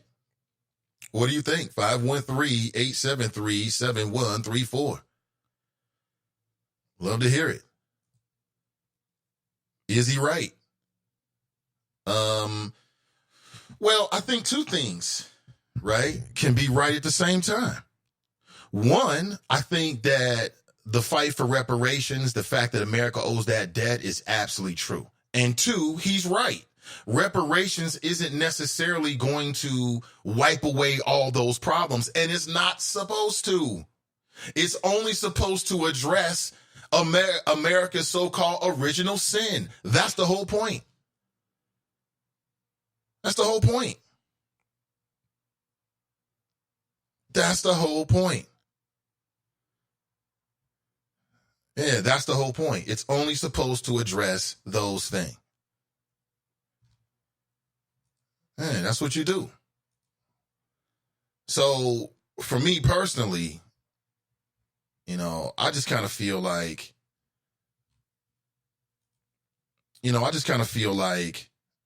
every viewpoint should be heard. So, I wouldn't have booed the brother if I was there. There's no reason to boo. He's got a different point. He's right, but at the same time, he's wrong in the sense that, in my opinion, that reparations necessarily has any impact on all these other issues. So he's kind of saying like, look, here's Black America's issues, right? The descendants of slaves are dealing with all these issues right here. And then he says, well, if we get reparations, getting a check or some kind of monetary payout is not directly going to deal with those issues. But so what? It's not supposed to. It's a separate issue. I hate when people mix those two like, well, hell, how is reparations gonna close the educational gap? It's not supposed to. It's supposed to. Reparations is for the original sin. That's the whole point of it. All right, good morning to you. 513-873-7134. Good morning to you. Let's get back to the flows here. Let me see. Tanika writes, my 8-year-old, I think I read that. Let me catch up here. How does this tie to money? She writes. I think I read that a little bit. What is the price tag to implement the new anti-bully program? See more here. Sounds like CPD has bully spotter. That's where I was. Okay. Let me give you a heads up. So I got a chance to talk with Charmaine or converse with Charmaine McGuffey's people via email yesterday. And I originally thought that she might get a chance to come on Monday, but I was told that she was under the weather and they wanted to make sure she was strong enough to do the conversation and ready and all that kind of stuff. So we rescheduled it for Thursday of next week, either Thursday or Friday. That will be 1 week from today. So please check it out. Bunky writes, Broadway, the Jews and Asians don't have to wait on being made whole. Why the F do we exactly? Angela writes, WWJD, who he forgive the transgressions or demand reparative action? They sure know how to punch black folks in the throat with religious hyperbole and rhetorical questions. Oh, man. Mike Davis writes, Drop is the Burgess Owens of the chop shop. That's not a good thing. Broadway Flo writes, he also writes, Julian Malveaux was fired. She made a lot of sense. At some point, she had to say, look, I'm the only economist at the table. And, she had to elbow her way to the table a little bit. She said, look, I'm the only economist at the table. So, I got something to say, basically. Would you like to hear it? I didn't prepare to pull it up. Hold on. Let me pull it up for you real quick. And you can check out what she had to say. I think it's quite interesting, quite honestly. I really do. See here. Julian Malveaux. Okay, we'll bring it up in a second. Was Dr. Claude Anderson invited to speak, or did he ask to be included on the panel to speak? I'm not sure, Mason Marler. I do not know that. A student hit a teacher with a chair at Sands. What do we imagine they're doing out of sight of adults? I don't know. I've heard of teachers picking up chairs and desks and throwing them and slamming them in front of kids at school, at a CPS school here in, Cincinnati Public School. Right. See, Drop writes, good morning, choppers. I told y'all, reparations for votes 5. Okay, he's still on that. As I heard on local DC radio, some groups, individuals were not invited to participate. There were a lot of meetings around the city screening and unpacking the hearing. Perhaps.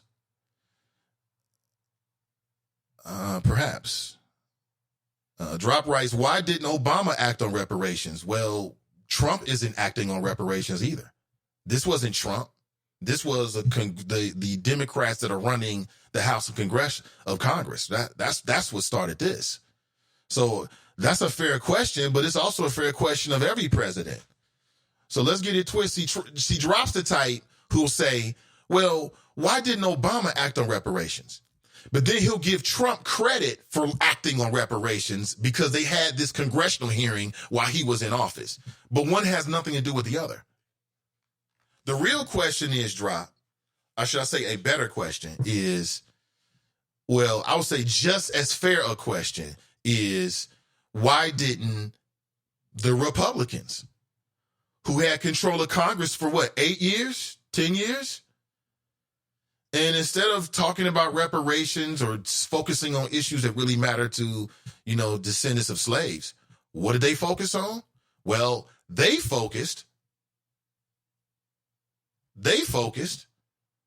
on Hillary Clinton and her emails over and over again. Emails, Obamacare, trying to dismantle Obamacare because of politics. So that's what you should be worried about, Drop. What is the Republican Party doing? Not a damn thing. Not a damn thing. Mike Jones writes, good morning, Choppers. Wasn't Coleman the one talking about black people begging? He writes for that alt-right racist website. Is that right? Billy writes, Nate, love the way you took time to show love to little Ivy. Kids mean the world. Yeah, my kids are more important than this show, quite honestly. And you already know that, just like your kids are more important than this show. It's all about them. And, I just figure that there's nothing wrong with you seeing that. I'm in my home studio. Everybody knows I do this show from my home studio. I got a studio on the website, an office space / studio over there. Everybody knows it. At the same time, there's no reason in my opinion not to open up the microphone and let my relationship with my family, come over. I mean, it's what's happening. I mean, I could very easily hit the button and then you don't hear any of it, but, where's the fun in that, right? Let me see. Fame writes, good morning, everyone, except the people who got negative things to say about the alt-middle and those who co-sign the unclever jokes about us. Your mama don't love you, but we do. Godspeed to you bastards. Is that right?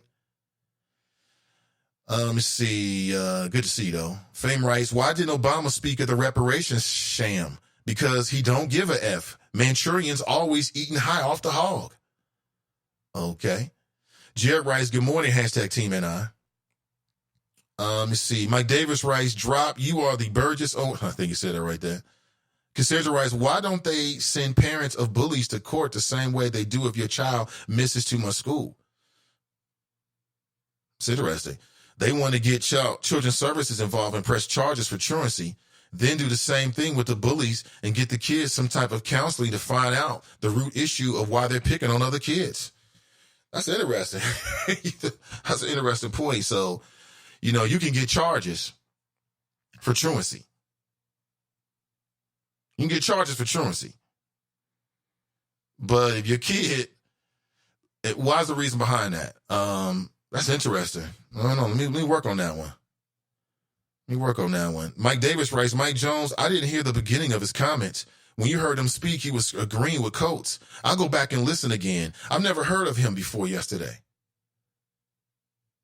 Mason Marler writes, straight sellout. No wonder Drop is caping for this fool. I'm watching his testimony right now. Coleman Hughes, a.k.a. that African-American over there. Let me see. Kiki writes, I believe they will never allow our people to receive reparations. They don't even consider us as human beings. I'm just saying. Reason being, that's why it's taking so long to become action. In addition, it would bankrupt the entire United States snakes of America, she writes. Well, Kiki, I mean, it's hard to say that I don't agree with you. I mean, because just look at it. The case for reparations for DOS doesn't have to even be made, quite honestly. I mean, it is what it is. You can just see it. You know it. You feel it. intellectually, quantitatively, empirically, by any measure of data that you use, then that's what's going on. The second part about it is what I'd like to do is to figure out, like, who's really serious about it and who's not. You know what I'm saying? I mean, on some levels, it just seems like, well, here's the other way of looking at it. Put it this way. To me, you see a lot of people saying the right things about, DOS and reparations, and saying they support black businesses, and saying they support this and saying they support that, right? You see a lot of that. What you see less of are real life efforts to put money in black people's pockets to build black wealth. That's the thing you don't really see. You don't see real efforts to build black wealth, right? With the intentionality to build wealth solely in the black community. You just don't see that. You don't see it. You'll see it in other ways. Like, you'll see support for entrepreneurs. You'll see support for black-owned businesses. So we know the implication is, that it's about supporting the economics of these different entities. But I'm just saying, across the board, you never really see it being said that way, and you really don't see it. You really don't see it. Chip Murphy's in the house, writes, good morning. Good morning to you, Chip. Chip Murphy. I go by Cass. My daughter is Cassie. Okay. Fame in here acting up. You see, Pat writes, it's not just you. I feel the same way, Nate. Thank you. Thanks for taking my call, Nate. Thanks for making the call, Drop. I appreciate it. Miss D writes, greetings. Fame writes, Ayatollah don't make too much sense now. All those speakers missed that. Okay. Mason Mahler writes, my grandmother's grandmother was a slave.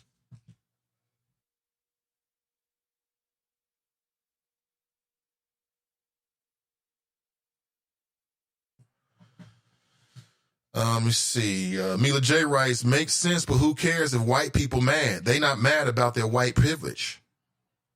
Okay. Bunky writes, Nate, what point did that coon make? Well, he made the point, and one of the only points that I can really pull out that I can kind of make sense out of it, but he was making a point that reparations wouldn't necessarily have an impact on that list of things he was talking about. And he's right about that. It won't. But what he's wrong is it's a false equivalency. One has nothing to do with the other. So what? It's almost like saying that washing your feet won't clean your face, so you shouldn't wash your feet. It doesn't make any sense. It's like, hey, when you wash your feet, it's not going to get your face clean, so don't even worry about washing your feet. Just wash your face. It's almost like he's saying that in a sense. Like, hey, reparations is not going to reform the criminal justice system, so why should we even push for reparations when everybody's worried about the criminal justice system? And again, that doesn't make any sense. One has nothing to do with the other. These are two mutually exclusive issues. To me, reparations is America's original sin. What people do with their money, or if they get a payout or something like that, what people do with that makes no difference. It makes no difference. Do what you want to do. So that's the only point that I could see he was trying to make, Bunky, that reparations is not going to impact, the long list of issues that everybody's been saying they got a problem with the black community. But it's intellectually dishonest, right? It's the same kind of shit that the Republicans be saying. It's the same kind of stuff. Well, how's reparations going to deal with all the problems in the black community? What does reparations have to do with black on black crime? I can hear somebody saying that. Black on black crime shootings in the black community are at an all-time alarming rate. Why are we worried about reparations? That's just a way to misdirect the conversation. And I think it's intellectually dishonest, quite honestly. I think it's intellectually dishonest. Hold on, let me go back here again and check it. Here's what the brother said. Check this out. Jim Crow. In 2009, the Senate did the same. Black people don't need another apology. We need safer neighborhoods and better schools. We need a less punitive criminal justice system. We need affordable health care. And none of these things can be achieved through reparations for slavery. Nearly everyone close to me told me not to testify today. They told. See, that's what he was. See, that's the intellectual argument he was trying to set up. He's trying to set that up. Let's see. Mike Jones writes, he hasn't fully formed his thoughts yet, dudes. In his early 20s, listening to Ta-Nehisi Coates' statements about citizenship says it all. Mila writes, if you a poor white person, that's too bad. You fumbled the white privilege bag. That's right. Angela writes, we don't want reparations, but we want social programs? ? Chip writes, that's not the point. The other issues need to be addressed also, but reparations need to be addressed. Reparations could be as simple as free college tuition or training and a down payment on a home or something to that effect. Right. Chip's right. That's not the point. He's trying to take us away from the point, which people try to do. It's a rhetorical device. That's not the point, Mr. Coleman. But I'm glad he got a chance to speak. I'm glad that there was a different opinion. I'm glad there was a little bit of friction because why not? TNT writes, good morning. Good to see you, TNT. Sister V's in the house. Good to see you. Good to see you as well. CG Dub writes, good morning, Choppers. TGIT. Good morning, everybody. Kush writes, there is an educational piece included with reparations. Absolutely. He was wrong to tie today's issues to why we don't need reparations. He doesn't understand the fact that the reparations issue was never addressed as a major contributor to the issues we have today. Correctamundo, Chip. TNT writes, reparations is atonement for the crimes against humanity committed against our ancestors for hundreds of years. The gravity of what was done to us generation after generation must be acknowledged and repaired. It will not stop the racism that is embedded in the hearts of many, but it should help in leveling the playing field that was designed to keep us at a disadvantage. Absolutely. Mike Davis writes, CGW going to buy you a one-way ticket to your favorite European country, Sweden. That's funny. Yeah, do that now. Send drop to Sweden. Sister V writes, the Jews were made whole because they got their reparations and we're paying for it. The fact is we're paying reparations for everybody else, and the most injured people on the planet is us. If we don't fight for it, we won't ever get it. Reparations today, reparations tomorrow, reparations forever. Absolutely. Absolutely. I'm 100%. Sister V is super committed to that. She is super committed. TNT writes, this country is complicit. It must take accountability for its crimes against us and the Native Americans. Denying this action is denying the truth. I understand completely. People have a lot of strong opinions about that. They got a lot of strong opinions about it. And I think that's a good thing. I really do. All right. Let me see here. Okay. Caller, call me right back. I'll put you back on. I apologize. I missed that. Put you right back on. Not sure who it was that I missed, but love to let you. I'll definitely put you back on for sure. All right, what else is here? I'm inside the Friends page, and if you missed any of what happened yesterday, several people posted numerous articles, including one about Mitch McConnell. And this goes back to not yesterday about reparations, but a couple days ago, he was asked a conversation about it before, I think it was today's Thursday, so that was Wednesday, it was Tuesday when he made the comments. Caller, put you straight on. Hold on one second. So Mitch McConnell said that basically he brought up Barack Obama as almost as if it was reparations in and of itself. Now, USA Today said that they sort of, they didn't misquote him, but he essentially implied that America has already, we're over the slavery thing. And part of the reason as evidence is because of the election of Barack Obama. Can you believe that?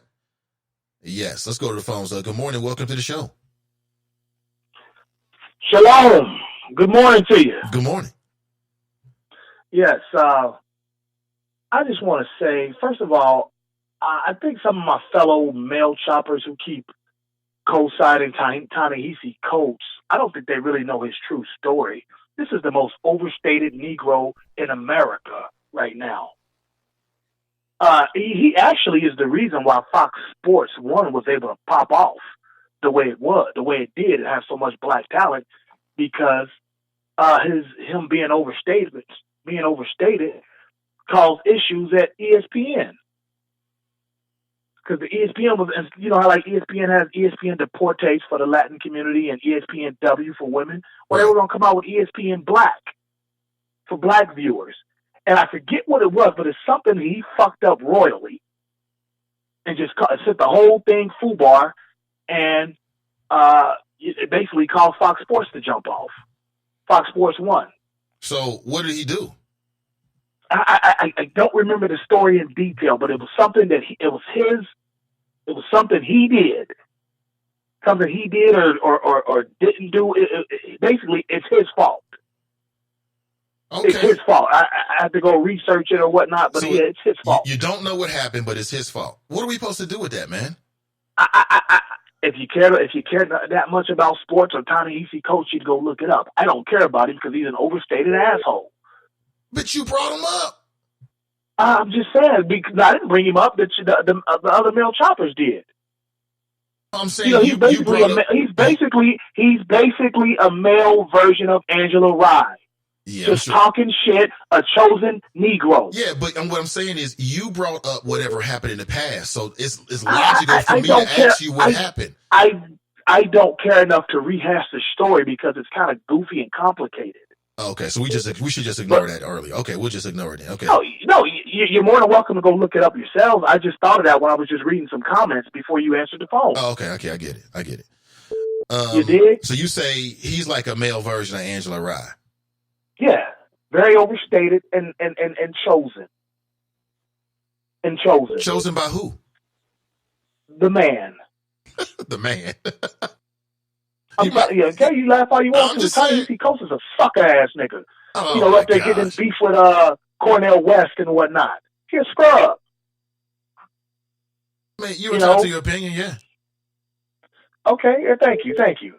And I just want to say that the reparations hearing yesterday was a complete sham, window dressing. They didn't have anybody. Why wasn't Louis Farrakhan speaking? Somebody who's been talking about this for years. Who is this Coleman Hughes?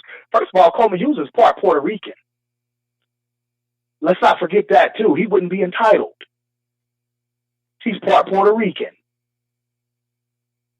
So that kind of shapes his views as well. And then I see all these black people on Twitter, trying to be all esoteric and, but we don't need reparations, we need better. The remnants of slavery are still visceral in American society today. What the hell are these people talking about? As I told you, racism is an energy. It just changes forms. And that's all that's happened. My brother and sisters, my siblings, their dad, he still got a mark on his chest from getting water hosed. Well, he died with it. But he was 70-something when he died. Still had a mark on his chest from getting water hosed. My dad got jumped by white folks in Virginia. All that stuff is still taking place. And for Coleman Hughes to sit up there and say, they shouldn't be responsible for old debts or whatnot. Well, then the Morgan family, the J.P. Morgan family, shouldn't be able to profit from his bank, Chase Bank, that was started through slave funds. And this is widely known that J.P. Morgan Chase Bank was started from slave funds. Fleet Bank was started from slave funds, from profits earned from slavery. Same thing, and like I told you a couple weeks ago, same thing with Gannett Media that owns the Inquirer and USA Today, to name a few, was started from slave profits. So for this punk to go in front of the Congress and whatnot and talk greasy like he was talking, I don't wish bad on nobody, but do need to get jumped. You know what I'm saying? Like the old song. What do you expect when you rhyme like a soft punk? You walk down the street and get jumped. You just a bundle. What were you gonna say? You just a bundle of contradiction, man. You really are. You just a bundle of how contradiction. Am I a bundle? How? Well, I mean, it was just, what was it, last week? Okay, and I hate to go back to last week, but you do all the time. You go back in history. But it was just last week when you was calling in talk about how hip hop was the worst thing ever, but you always dropping hip hop lyrics. That's number one. That's a huge contradiction. First of all, that was a conscious song that I just dropped. I'm just saying. Continue. I'm just saying. Continue. You're the same guy that said, and I was the one who was trying to tell you, like, not all hip hop. What about different types of hip hop? Oh no, hip hop's the evil thing, but you always dropping hip hop lines. That's number one. But I'm just that saying. hip hop song was the first video on the OMTV Raps back when they allowed conscious rap to be a part of the mainstream. I'm just telling you. Because rap was in its infancy. So now you're explaining it. Now you're explaining it. I tried to explain that to you. You was like, Nate, you want to be an MC still.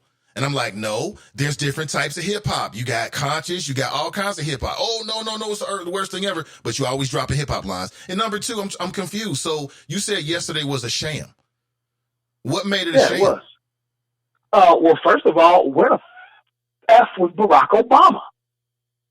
Not a tweet, not nothing about it. Because he's a Manchurian. He was selected and put there. He was born into the intelligence community. What he don't care about black folks. What does Barack Obama have to do with what happened yesterday? Nothing. He's not the president. I would think that the first black president selected by this country, speaking on reparations, during reparations hearing, I would think that would hold some weight. And for you to say I'm a contradiction, what you just said is I'm a human. I am a human being. Sometimes I'm liberal about some shit. Sometimes I'm conservative about some shit. Okay, well, I'm a human being. I'm just saying. Just like Tupac. Just like I told you when the All Eyes on Me movie came out, Tupac Shakur, all it did was highlight the fact that he was walking contradiction. Some people are like that. You cannot box yourself. If you box yourself into one thing and thinking the whole time, along those lines, you're not a human, you're a robot. You've been programmed. You cannot hold one belief or belief system throughout your whole existence. We'll give that same latitude to Angela Rye and Ta-Nehisi Coates. They're human too. Oh no, they've been selected. They're programmed. They're robots. Okay, yeah, they're These robots. Negroes is robots, especially the dyke. But I digress. But yeah, the whole thing was a sham. B. It was just window dressing. The only speaker up there worth listening to was Julianne Malvo. And I don't have, and unless she done changed up her whole shit, I didn't even need to hear what she said to know what she was going to say because I know it was on point. Yeah, and it was. Julianne Malvo is always on point. So how was it a sham then? Julianne Malvo was there. She was on point. She was the saving grace. There's always bad performances. Okay. Just like when you were last on commercial radio, they had a bad lineup. You were the saving grace. I get it. I appreciate that. Thank you. But you see what I'm saying? So do you think that yesterday, I think that the conversation in and of itself and people tuned in, listened to it, I think that conversation may have some weight to it. So I'm more upset that these black people that are against it. Oh, you give people something for free, they won't understand the value of work. A black man actually said that on Twitter. A black man said that? Yes, I unfollowed him. Social worker out of Dallas. I followed him. We've been mutuals on every account I had. Right. I followed him like, bro, you saying that bull? Get out of here, man. Good move. I'm following him because that sounds like some nonsense right there. Yeah, this is old. Okay, this is old to us. Right. It's been well stated. We weren't made whole. We weren't debriefed after slavery. Our ancestors, it was, all right, you're free now. Get the fuck off my land. Right. And watch out for those county sheriffs that might snatch you up anyway. Right. I get it. You know what I'm saying? We weren't debriefed nothing. This is old to us. It's common sense. So yesterday wasn't a sham. Okay? It was a sham because of the suckers they had speaking. Well, who should have been there? And would they have said anything that was any more impactful? It should have been a 1 hour meeting. It should have been a 1 hour meeting. Julianne Malvo, Louis Farrakhan in the discussion. You want to have the opposition? Yeah, you let suckers like Coleman Hughes talk, but then you bring out the fact that, hey, one, you're part Puerto Rican. Two, you a young. First of all, People under 35, 40 shouldn't be saying shit in front of Congress unless it deals with people under 35 and 40. What about Dr. Claude Anderson? Okay, yeah, you could have had him there. Okay.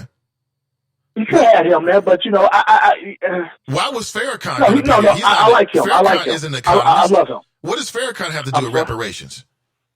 He's not what? Because he's been talking about this since pretty much taking over the nation. Yeah, I'm not saying I wouldn't be mad the about Nation that. of Islam. That would have been pretty dope.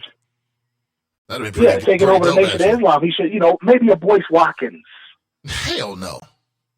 I mean, I know you don't like him personally. I don't either. I don't want to hang with the dude. Then why are you suggesting him then? I fuck with. Because his views he's an economist. He's an economist.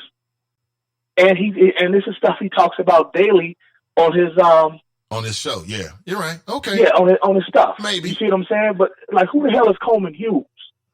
He was the person that the Republicans had come up and speak. You already know it. Right. You know what I'm saying? Like you can be conservative without being they sucker, they puppet, bruh. Yeah, but what I'm saying is, so what if he spoke? Smart people can read between the lines. They know who's real. They know who's not real. And so all I'm saying is Coleman Hughes going up there didn't change anybody's mind. All he really did is open his mouth and let people know how much he don't know. So what if he was there or not? No, him speaking changed my mind on black violence. I want to see dude. You just saying that. And who's this little boy? There's some little high school boy. He's supposed to be like the next there's Candace Owens, and then there's another little dude from DC named Kevin, dark-skinned, skinny guy. Yeah. And then there's another little light-skinned boy. Yeah, I know you're talking about. Who's even younger than Kevin. It's like, I tweeted back at him, and he's got a verified account and everything. Man, nobody want to hear from you until you get a BJ to completion. You know what I'm saying? This boy's probably 15, 16 years old. There might be another criteria that we can use than that. Well, I know who you're talking about. Mad. I've seen his videos, man. He came up and made a name for himself under Obama because he would make all these videos criticizing Obama. And the Republicans made him into a big star. They lifted him up because, here he is, this young black dude saying these things critical of Obama. It fit into their political strategy. I don't recall his name because I don't really rock with him like that. I don't search for him, but I know who you're talking about. Right. And before I go, speaking of Fox Sports 1, I'm sitting here, I'm looking, I don't know, I haven't really watched TV in like the last 3-4 months, but apparently they're ethnically cleansing Nick Wright. They made him grow hair. Now he looks like a white dude. What? Yeah, first he looked like first he looked like a Jewish dude who wasn't really, who you couldn't really tell his race. Race was kind of ambiguous, but now he clearly looks like a white guy. And also, if you turn on Fox Sports 1 right now, the host of the show is not Jenna Wolf. There's a co-host, there's a sub-host, and she looks like a pre-op tranny. Just turn on that right now and tell me I'm not lying. I will holler at you next. I'm sorry? No, go ahead. You said you're going to holler. I was going to holler at you at the next moon. Elhaim. Oh, my gosh. What the hell is happening? What is happening in the world today? I don't know, man. Oh, my gosh. The world has gone crazy. But stop being a hypocrite, Fame. You talked all that ish last week. I kept trying to tell you, nah, man, hip hop is not just what you hear on the radio. It's not just that. You got those, oh, no, it's the worst thing ever happened. But you steady dropping hip hop quotes every chance you get. Every chance you get, you dropping hip hop quotes. All right. I'm inside the Friends page. I'm about to post a link. House panel considering changes in concealed and carry law. And this is local info. This is local info that you may be able to use. We're leading a group to become CCW licensed characters and beyond that, or carriers and beyond that. I had a conversation yesterday with someone who I think that we'll end up working with that has an indoor and outdoor facility, and they offer the type of tactical training beyond just your CCW training that I'm looking for, and I've talked to the listeners, they're looking for as well. So it's going to be quite interesting. Quite interesting. A bill sponsored by Republican Rep. Ron Hood of Asheville and Rep. Thomas Brinkman Jr. of Cincinnati would eliminate requirements for firearms training, background checks, and a license before people over 21 can conceal and carry. Do you think that's a good idea? Is that a good idea to you? You tell me. Let me see. TNT writes, Barack Obama has a white mother and African daddy. He has zero connection to the African American who are descendants of enslaved Africans. I'm sure he experienced racism, but to connect to the history of this country's past like we do is probably foreign to him. Mike Davis writes, Nate, the black intelligentsia was in town for the Power Talk series this weekend. They should have been there. I agree. Boyce is an economist, as is Dr. Claude and Jim Kleeman. I agree. Yes, he is. TNT writes, to this conversation, yes, we know where he stands. Never agreed with his stance on reparations. Mike Davis writes, only economist on the panel was Julianne Malveaux. And I'm glad she was there. I mean, you know, Julianne Malveaux, I got a chance to interview her once or twice back in the day. Julianne Malveaux has been around for a long time as that voice, that black economist voice. You know, I've got several books of hers in my in my library. And I think very, very highly of Julianne Malveaux. And she's been a frequent guest on different shows. Matter of fact, I'm going to reach out to her and see if we can get her on the show and talk to us about what's going on. Just missed a call. Please call me back. Please call me back, and I'll put you straight on. Oh, I see I missed a call from John, of all people. What the hell? Yeah, John, call me back, man. How'd I miss that? John from Princeton, New Jersey. It's been a minute. The minister writes, what's up, Nate?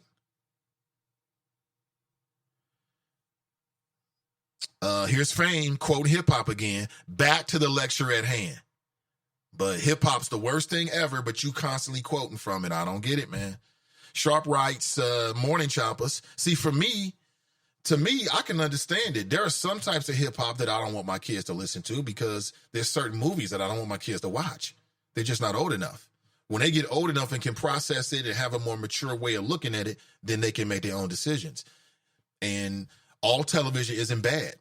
There are TV shows that are educational. There are TV shows where you can learn a lot.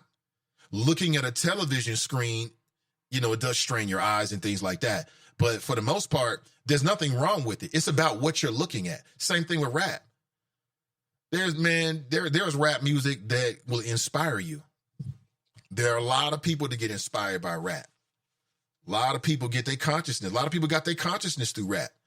And so I just can't overlook it because you got certain rap that, you know, I don't really want to play for my kids. I don't think it has the right values, but rap is only a form of doing something. It doesn't speak for the totality of the art form. And Fame just can't get that. MIC writes, dude sounds ridiculous. Sharp writes, morning choppers. TNT writes, Michelle Obama shouldn't give him any grace for 90 days for his dumbass position on reparations.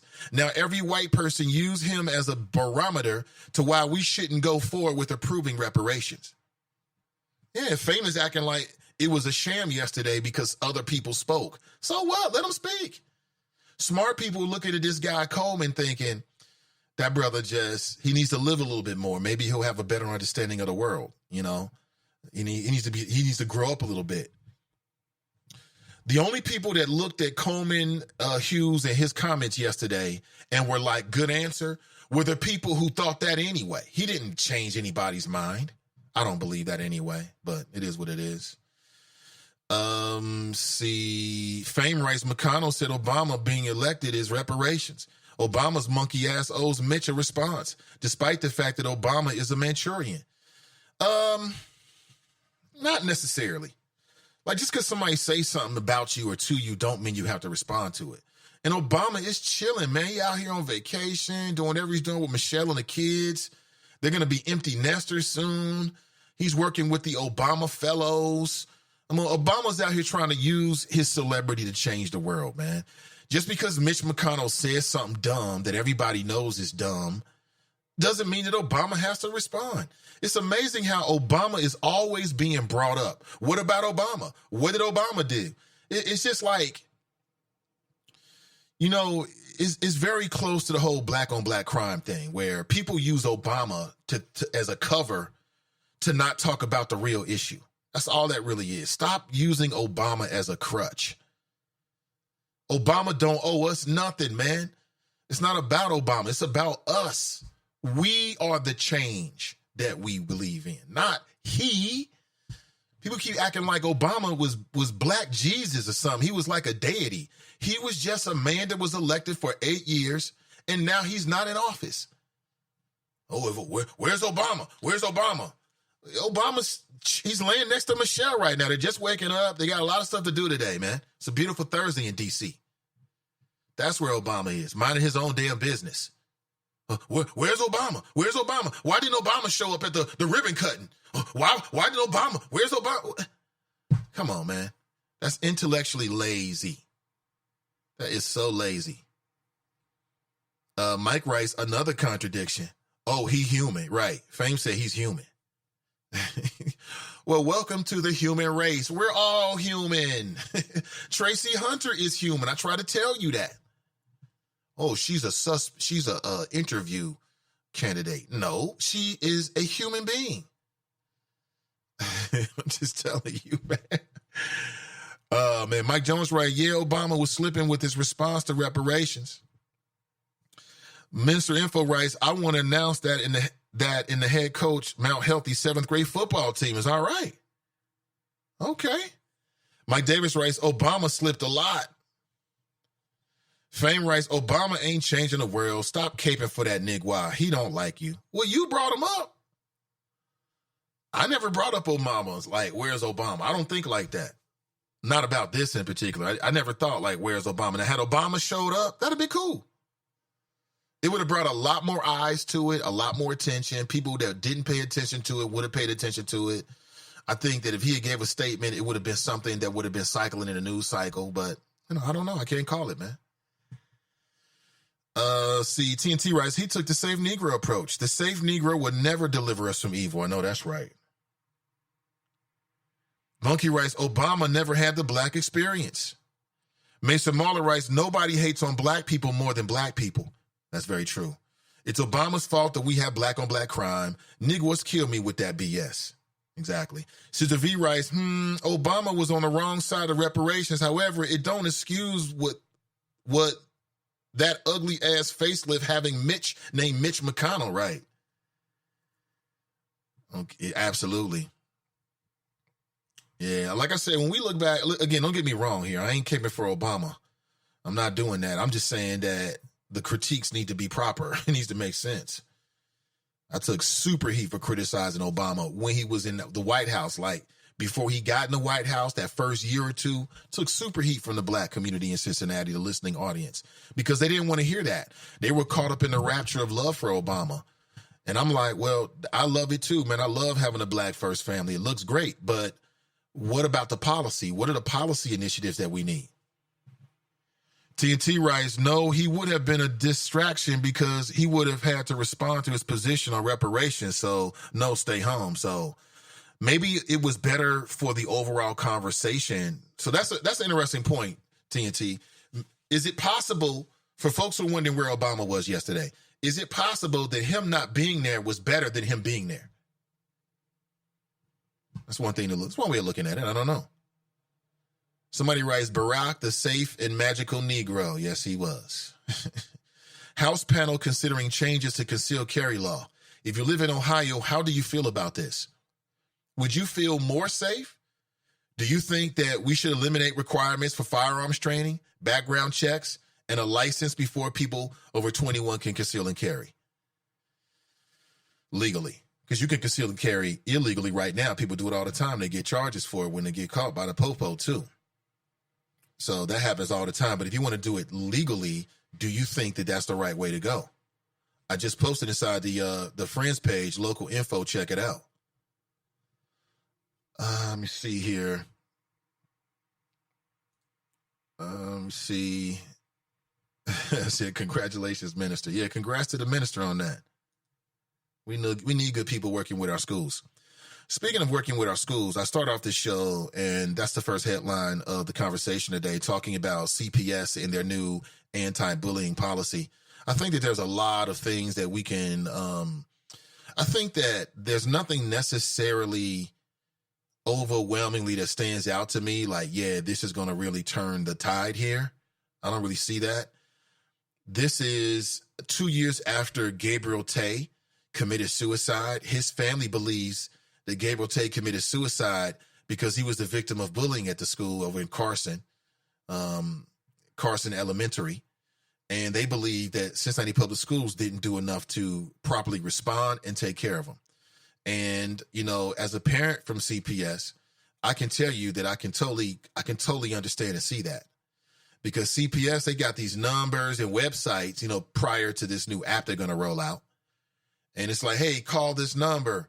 And you call the number and nobody ever calls you back or nobody answers.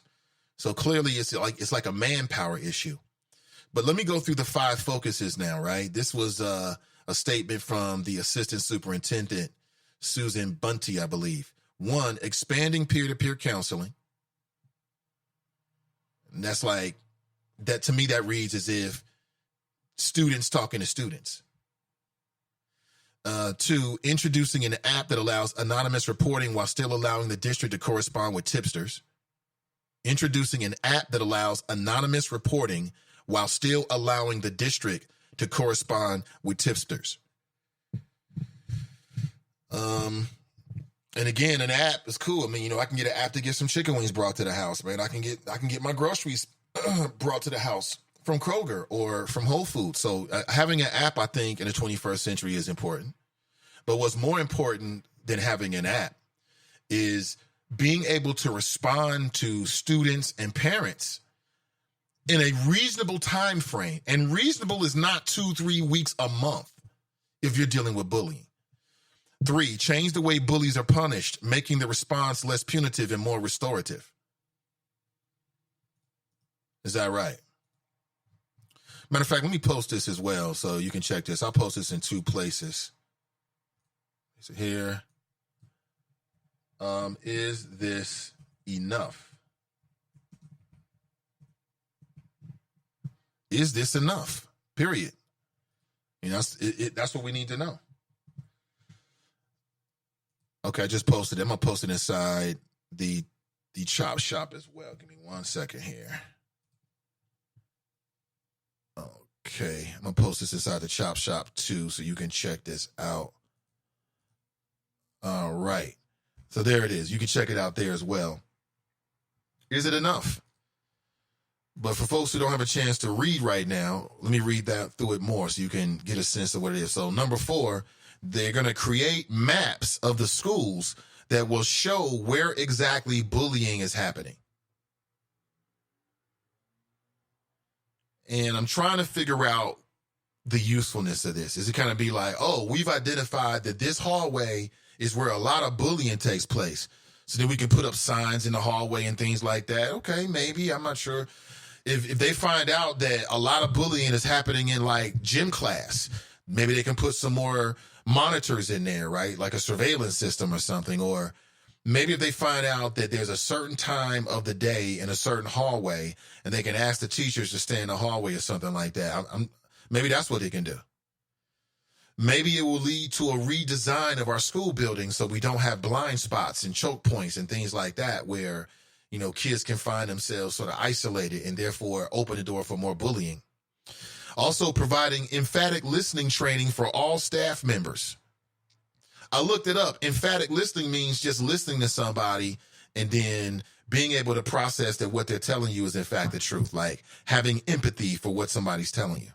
And I'm thinking, wow, CPS teachers, counselors, and administrators need emphatic listening training?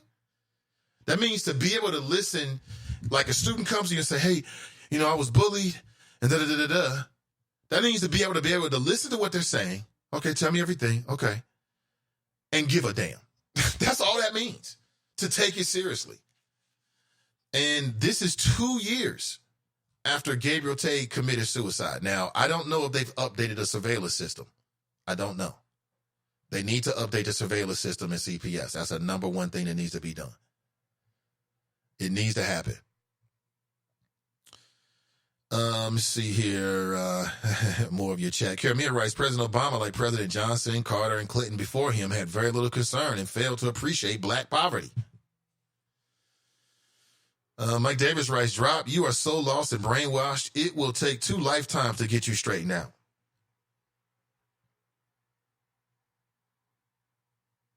Is that right? I think maybe 3 lifetimes? Maybe 3. I'm not sure if 2 lifetimes is enough, quite honestly. I'm not really sure. Good morning to you. 513-873-7134. All right, before we roll, I've hit the table here with a whole bunch of local stuff we can talk about. I want to get your thoughts about the CPS schools. Do you believe that they are actually moving in the right direction? Is this enough of a step in the right direction? Because nobody's going to say that this is not a step. It's a step, but is it a big enough step? Is the real question. Is it a big enough step? And you tell me. Before we roll out, I want to remind you, tomorrow, 12:30 p.m., you can check out another live broadcast of the Is It Just Me podcast. And we will be talking, what shall I say, Donnie B will be basically giving you information to expand your repertoire on your rights. If you watched the When They See Us Netflix series, you probably came away with a lot of question marks, because I know I did. Questions like, why would the parents do that? Questions like, how can the cops get away with that? How can a prosecutor get away with that? What are your rights? So this multi-part series that kicks off tomorrow at 12:30 p.m. is most certainly an effort to educate the community about what's going on. It's most certainly an effort to educate the community about what's going on. Let's go back to the phones here and see if we got a call. I think we do. I'm not sure who it is. It might be John. I know you tried to call in earlier. No, that's not John. Let's go to the phones. Good morning. Welcome to the show. Well, good morning, my brother. How you doing? Hey, good morning, my brother. I'm doing great. How you doing? I know you're doing great. You sound like you're doing great. I'm doing great, too, man. You know, banging on white folks and house Negroes, same old shit, different ass day. Banging on yourself, bro, then. Listen, banging on myself. Yeah, you said house Negroes. You got jokes. Yeah, you got jokes. I had to put that one together because I'm not a house Negro, so I had to put that one together. It didn't take you too long. You got it real quick. Listening to your reparations conversation, and I keep mentioning how the police and the white system will push down on a little black girl over a dollar toy, but we ain't pushing down on the trillions of dollars we generate annually, every year. And it's obvious whatever vote you casted is not bringing our money home. We're still being taxed without representation. Am I right? Brother Nate? Are we being taxed without representation? Some will say so, yeah. I mean, not some will say so. I'm asking you, what do you say? I'm telling you. Are we as a people being taxed without representation? Either yes, we are, or no, we're not. No, we're not. So we're not being taxed without representation. We're not being represented. We need representation right now. So we are being taxed without representation. Correct. That's the answer. Yes. Yeah, that's my personal brother, viewpoint. You keep voting shit. You keep passing a bullshit ass vote across the field, and we ain't got paid yet. I guess that ain't on your black agenda. Oh, you don't have a black agenda. I guess. Hold on, son. Whoever brought up voting, I never asked you to vote. Who asked you to vote? Me to vote many times in my life. No, I haven't. I haven't asked you. Those are old days, man. You living in the old days. I've been telling you for years, at least 5 years. I never asked you to vote. What I said is the least you can do if you give a damn about Tracy Hunter is you can register to vote so you can qualify to be on a jury. Because we already know that's not really your thing. I gave a damn about Tracy Hunter and supported her. I put money in her cause. I went to her church, and I don't even believe in that white God bullshit. And I supported her. I did the protest. I didn't sit behind no damn microphone talking about shit that I ain't done. That's what you do. You think casting a vote and registering a vote is going to help Tracy? Well, listen, if that's what I think, I'm going to keep thinking that. Anything else? Protest. Go protest, bro, which you won't do. But however, you see me at the protest. Are you losing? Man, listen, do you have anything worthy of me spending some time on it? You saw me at the protest. What are you talking about? brother, I did not see you at that protest.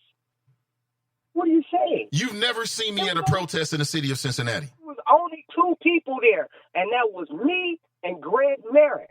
And I got video to show it, and your big ass wasn't there. You must be talking about when she was going to get sentenced, and you came down there. That was a protest, wasn't it? No, bro, we talking, no. Well, so now you're not making any sense. I said that I was at the protest. I saw you.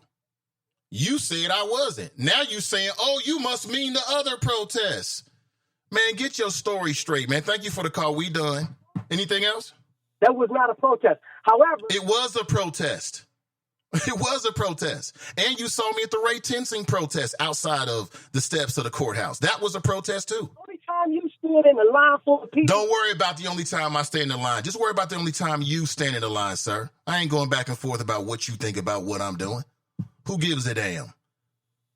You're not making sense, bro.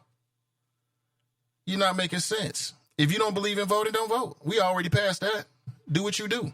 But you'll miss me with all that nonsense. You saw me outside at the protest.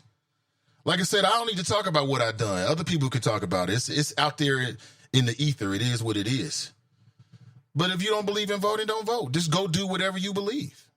You know, I think that's spectacular, man. Giving money, sign a petition too. The NAACP has a petition now. You should sign it. And giving money for her legal defense fund. I mean, that's all forms of helping Tracy Hunter. That's great. That's great. Simple as that. And like I said, if you're not voting, then you are basically a threat to your community. You basically are, across the board, including you. Because that's the way the game is played, period. You know what I'm saying? That's just the way the lay of the land is. The political system impacts our neighborhoods. So we must have an impact and an influence on the political system. Period. Simple as that. If you think it's going to be a panacea, like you vote today and then tomorrow everything changes, then you're bringing a lot of immaturity to the game. So simple as that. But that's all, bro. You too caught up with me, bro. You're obsessed with me. I think it's unhealthy for you. I think it's unhealthy. Oh, man. I think that's very unhealthy. But just do you. It sounds like you're doing great things, man. I love it. Cincy Tiger's like, let him talk, Nathan Sheets. He talked enough. He wasn't talking about nothing. I think he's calling back. Hold on a second here. I think he's calling back. No, we heard the gist of it. Hey, here's the new rule. I mean, listen.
Sorry about that, Choppers. I don't want to do that job.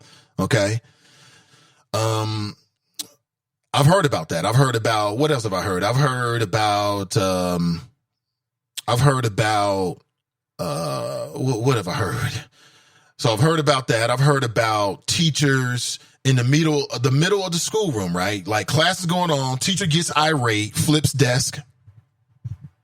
I've heard about teachers dropping F-bombs in the classroom. Now, that's one thing for me to say it on the internet. That's one thing, right? It's a complete another. It's a complete another, right?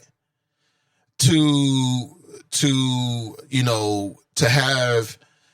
have that happen in a classroom around your kids. Do you think that's a safe environment where the teachers use the F-bombs around your student? I don't. And what happens to these teachers? Nothing. Nothing happens. And nothing happens because the administrators need these teachers, right? Because if a teacher leaves in the middle of the school year, who's going to teach English in the 7th grade? Or administrators are afraid about what might happen if you go to the union and got to go to arbitration. This is ridiculous. I mean, it should be the focus on the kids. It should be focused on the children first and the children last and the children 2nd, 3rd, 4th, and 5th, and 6th, and 7th, and 8th. That's what it should be focused on. That's all I'm saying. Kermir writes, who will attend 622 call for action for Judge Tracy Hunter, 1580 Summit Road at 2 p.m.?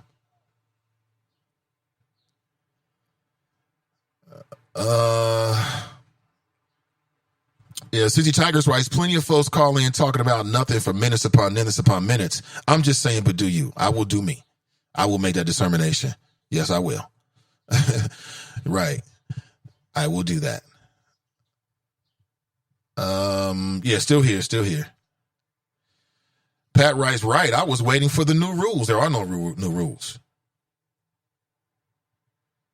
Drop writes, is Black Lion telling Nate not to vote Democrat? Sounds coonish. I don't know what he was telling me. I don't really pay attention to it, quite honestly.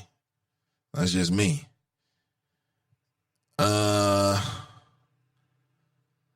Let me see. Pat writes, okay, what is the new rule? Well, here's the new rules, Pat. Let me run down them real quick. These are not new rules, but these are the 5 new focuses of CPS. Hold on 1 second. You're going to hear no sound for a second as I reattach my mic to the stand. Hold on 1 second.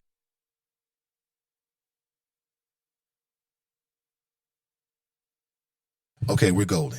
Living my life like it's golden. Okay, so here are the 5 new focuses for CPS to address bullying. 1, expanding peer-to-peer counseling. 2, introducing an app that will allow anonymous reporting while still allowing the district to correspond with tipsters. 3, changing the way bullies are punished, making the response less punitive and more restorative. 4, creating maps of schools that show where exactly bullying is happening. And then 5, providing emphatic listening training for all staff members on August the 14th. So in just about a little less than a month. So those are the 5 focuses. Those are the 5 focus. What I'd like to see, because I've been very, very critical. I would have liked to see 2 things. Acknowledgement that the lines of communication between parents and those who work in the school and CPS are less than ideal. So more of a focus on making sure that parents can actually get in contact with administrators in a timely manner and get a reaction back from that. Let me see. The emphatic listening training, I would never turn it down. I would never turn it down. I mean, training is training. However, what I will say is that you got administrators that don't talk to teachers. You got teachers that don't talk to administrators. You got people inside of the school building that are not necessarily communicating with one another on some, I don't know, some Chris Paul and James Harden type stuff. I guess they got a problem with one another. I don't know, but clearly the lines of communication. What I don't see on this is any acknowledgement about the video surveillance systems in our schools being subpar. Because the first time there's an allegation of bullying, the first thing they're going to do is they're going to go say, well, let's go look at the tape. They're going to sit down with the kid. The kid's going to say, well, such and such happened to me in such and such place. And then the resource officer, along with the assistant principals and the security guards, are going to go over to where the tape, they get the video are at. They're going to monitor it and try to ascertain the veracity of the claims.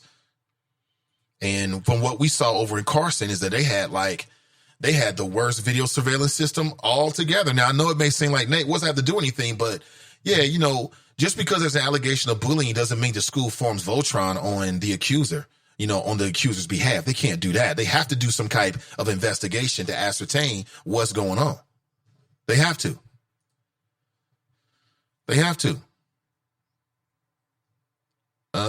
See, Fane writes, I hate when people criticize Nathan in the way he runs his show. Podcasts are free to start and maintain.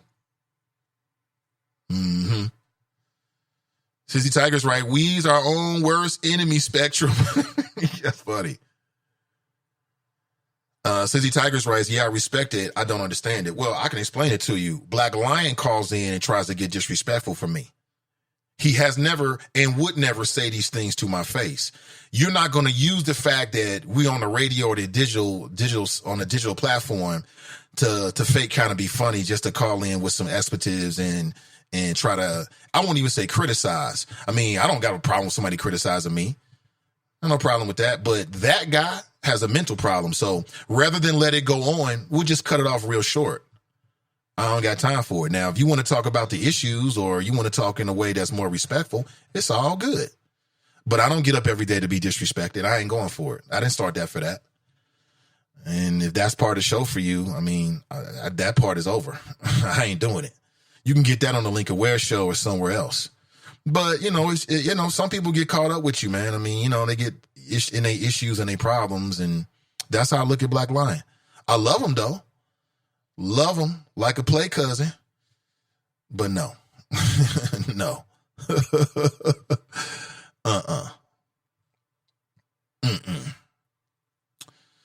Let's see. Mike Davis writes, drop one end is Black Panther, the other is Sambo. You at the end of the Sambo spectrum, Burgess. I mean, drop. Oh, dear Lord. One end is Black Panther, the other is Sambo? What in the hell? What? Where is this spectrum? Can I read this somewhere? This is funny, man. One end, that's hilarious. See. Okay, so that I gave you the idea on what that is.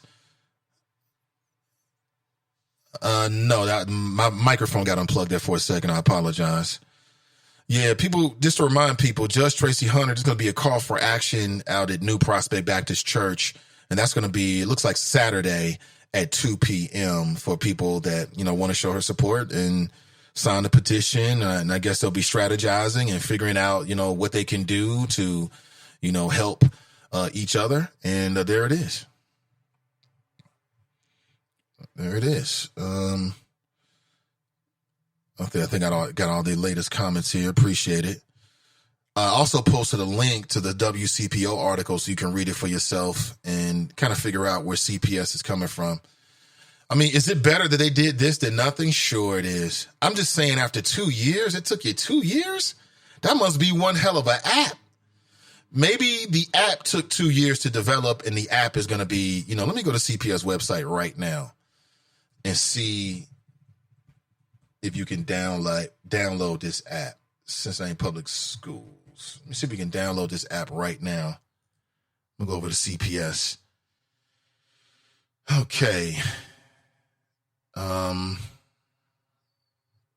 on the website right now. I don't see an app yet, but I'm sure they'll make it available. It might be something you have to go to like wherever your app store is on your phone and download. Okay, here's families and students.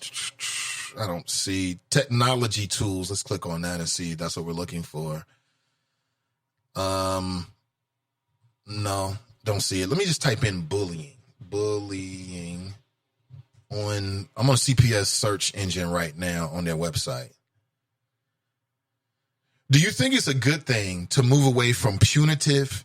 So if somebody is bullying, do you think it's good to move away from punitive to restorative? And what does that exactly mean by restorative? Punitive means your kid comes in, you've been found guilty of bullying, so now we're going to hit you with the school discipline policy. That means detention. That means possibly expulsion. That means staying after school. It means stuff like that.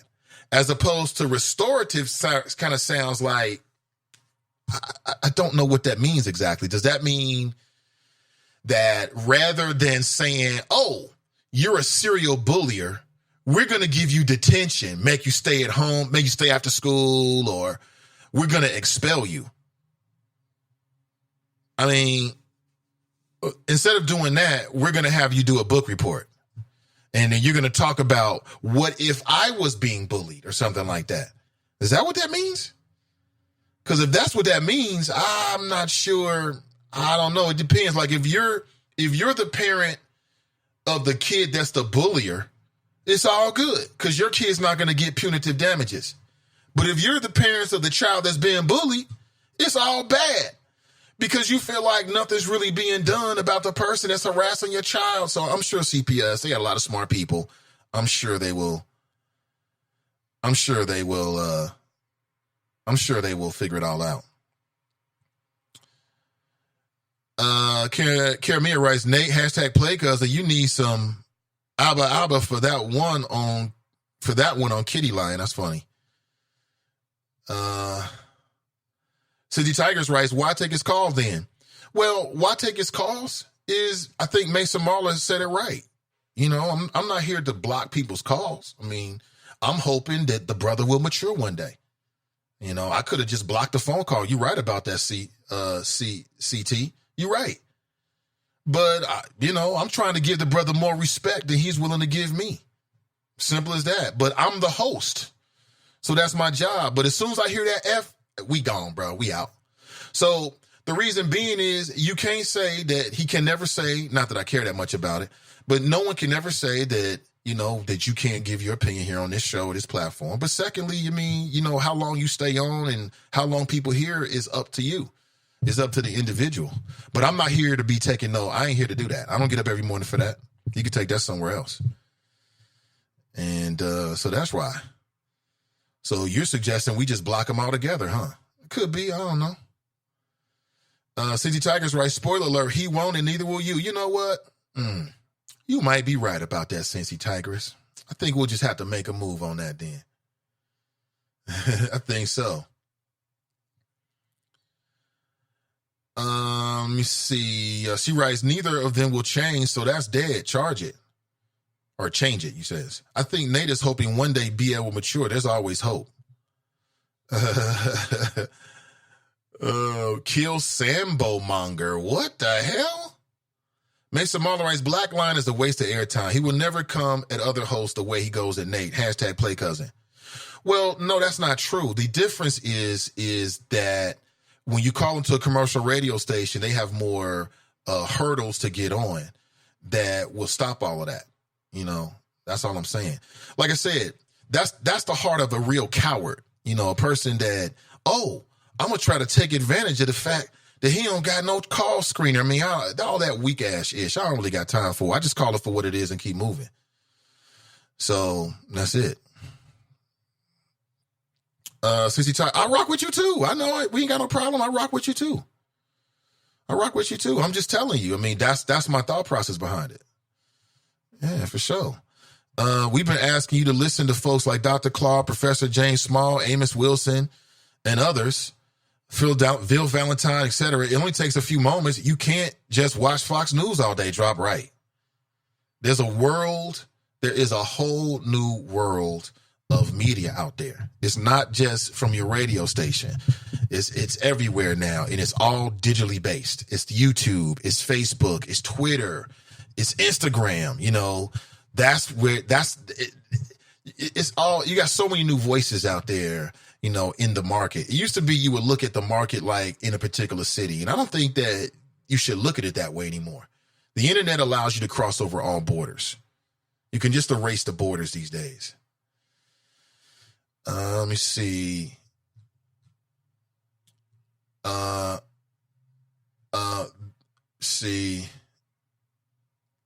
Jackie Jones, right? Black Lion is a bully. He tries to be, but you can't be bullied on the internet. No, it's too easy to cut it off. I do it all the time.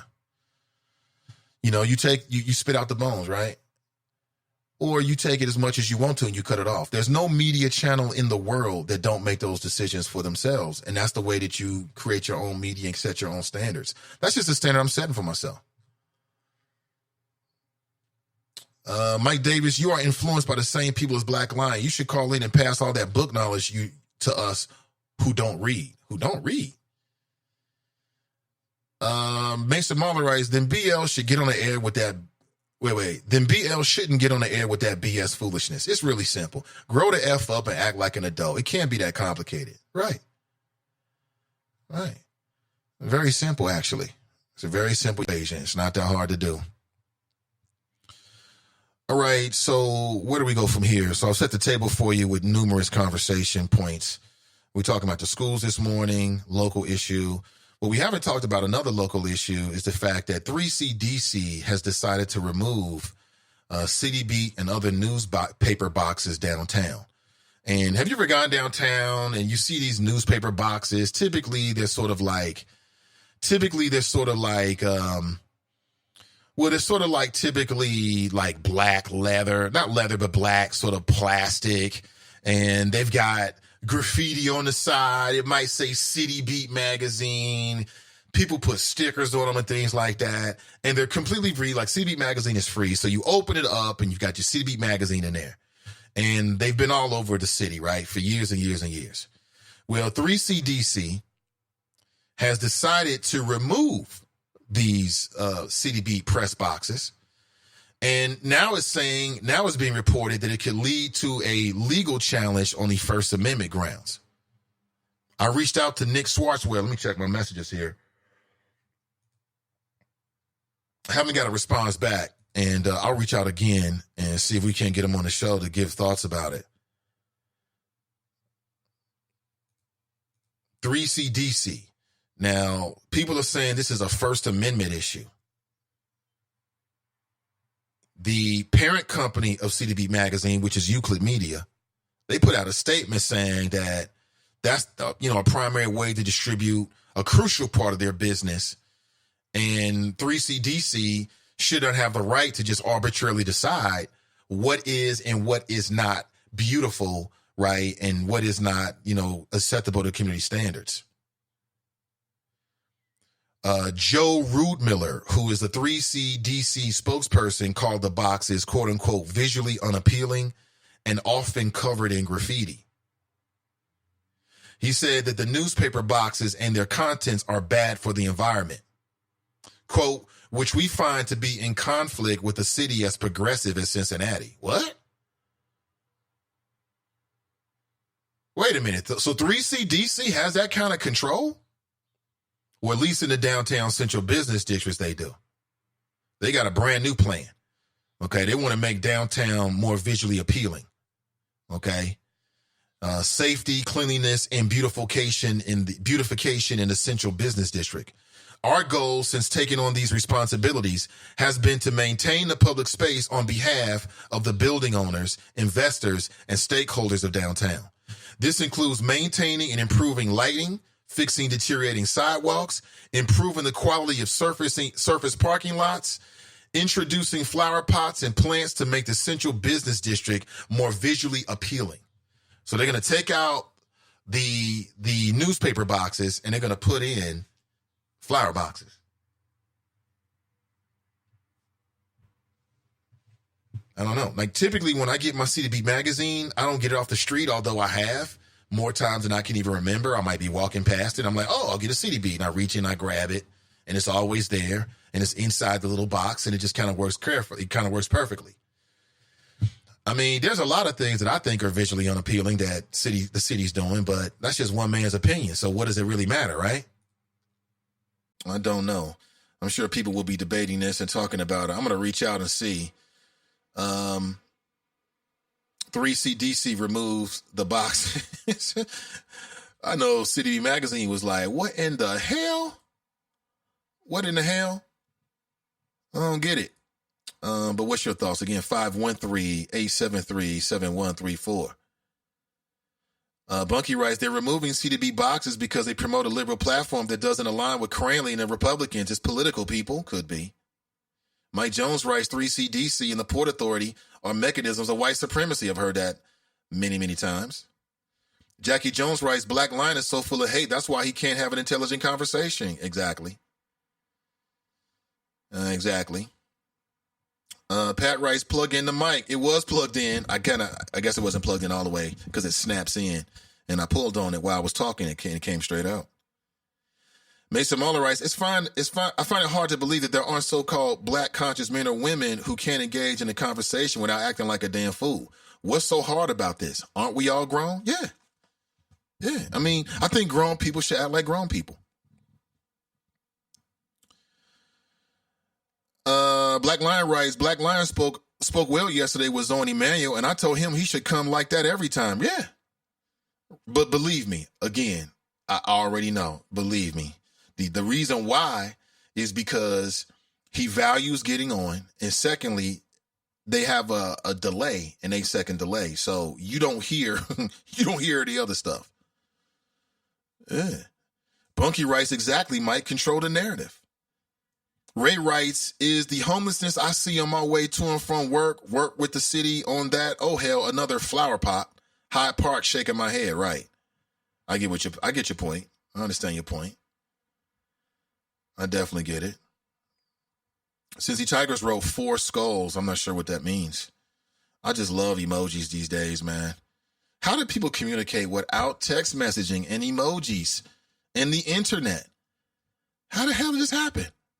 Mike Davis writes, I can always get CDB from Kroger, right? They have them in there as well. They have them in a lot of corner stores and shops like that. They definitely do. You see,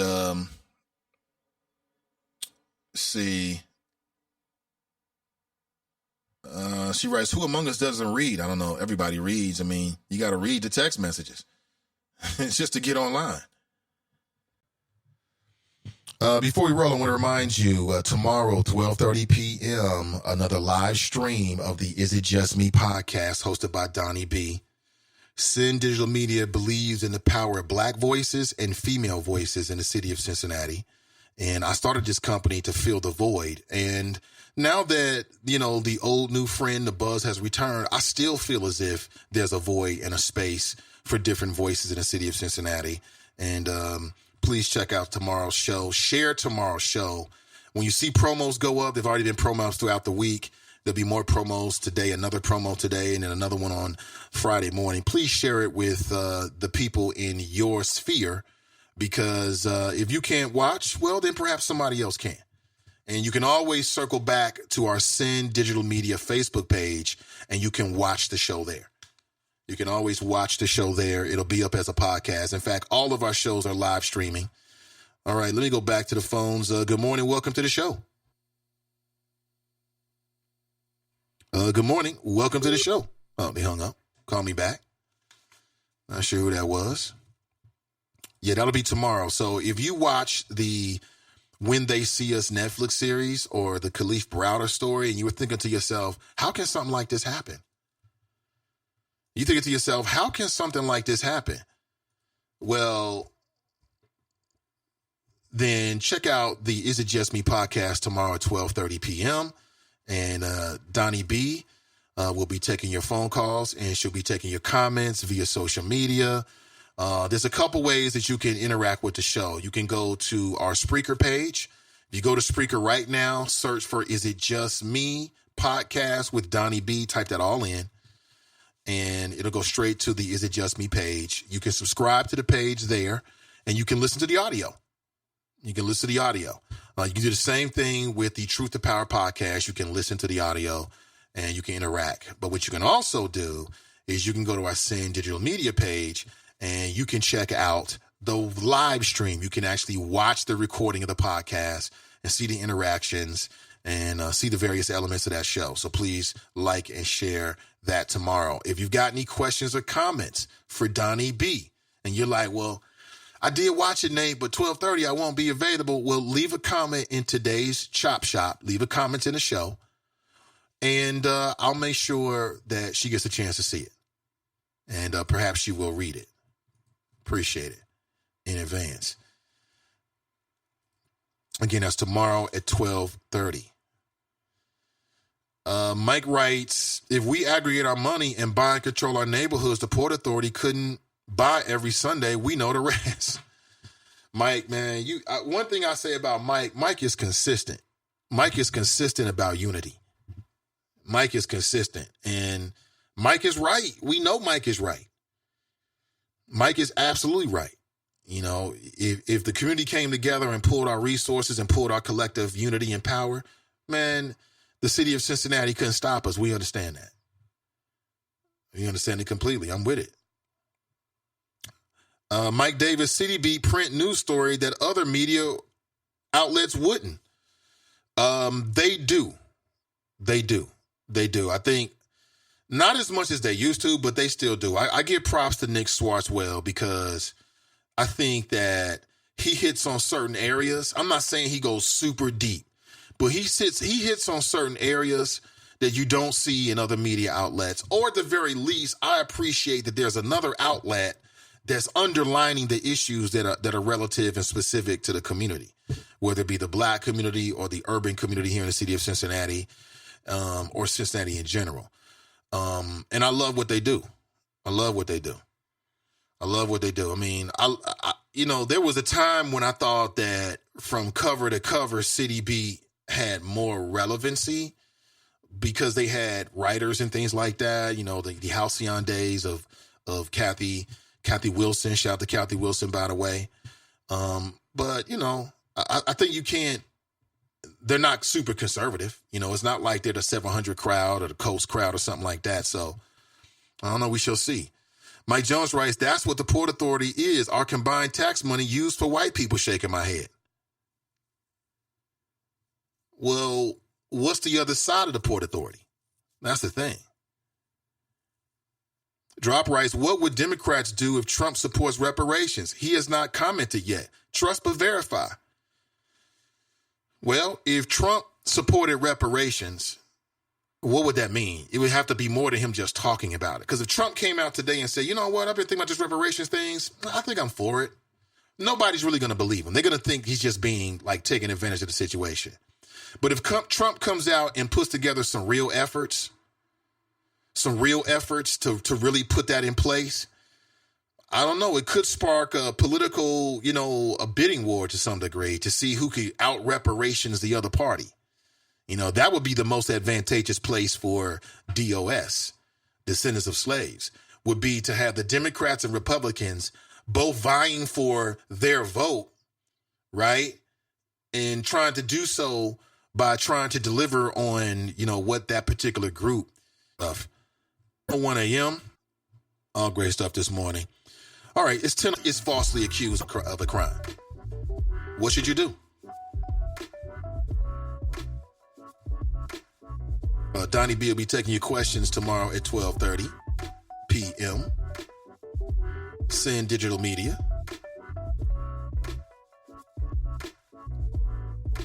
Yeah, I don't want to leave, man. I want to keep rocking. But I got to make a move. Thank you so much for being here. Oh, man. Jackie writes, you're right, Kermia. Reparations will never happen. Prison reform only to get the black vote. Well, if we leave it to the politicians, it'll never happen. That's what I'll say. If we leave it to the politicians, you're right, it'll never happen. But, I say power to the people. I use the illustrious words of Joe Mallory when he ends at the end of each and every Truth to Power podcast. Power to the people. I think there's a lot of power and energy in the people. And if successfully harnessed, then perhaps it could. Perhaps it could. Listen, have an excellent Thursday. And we'll talk real soon. Have a great day. And I'm out.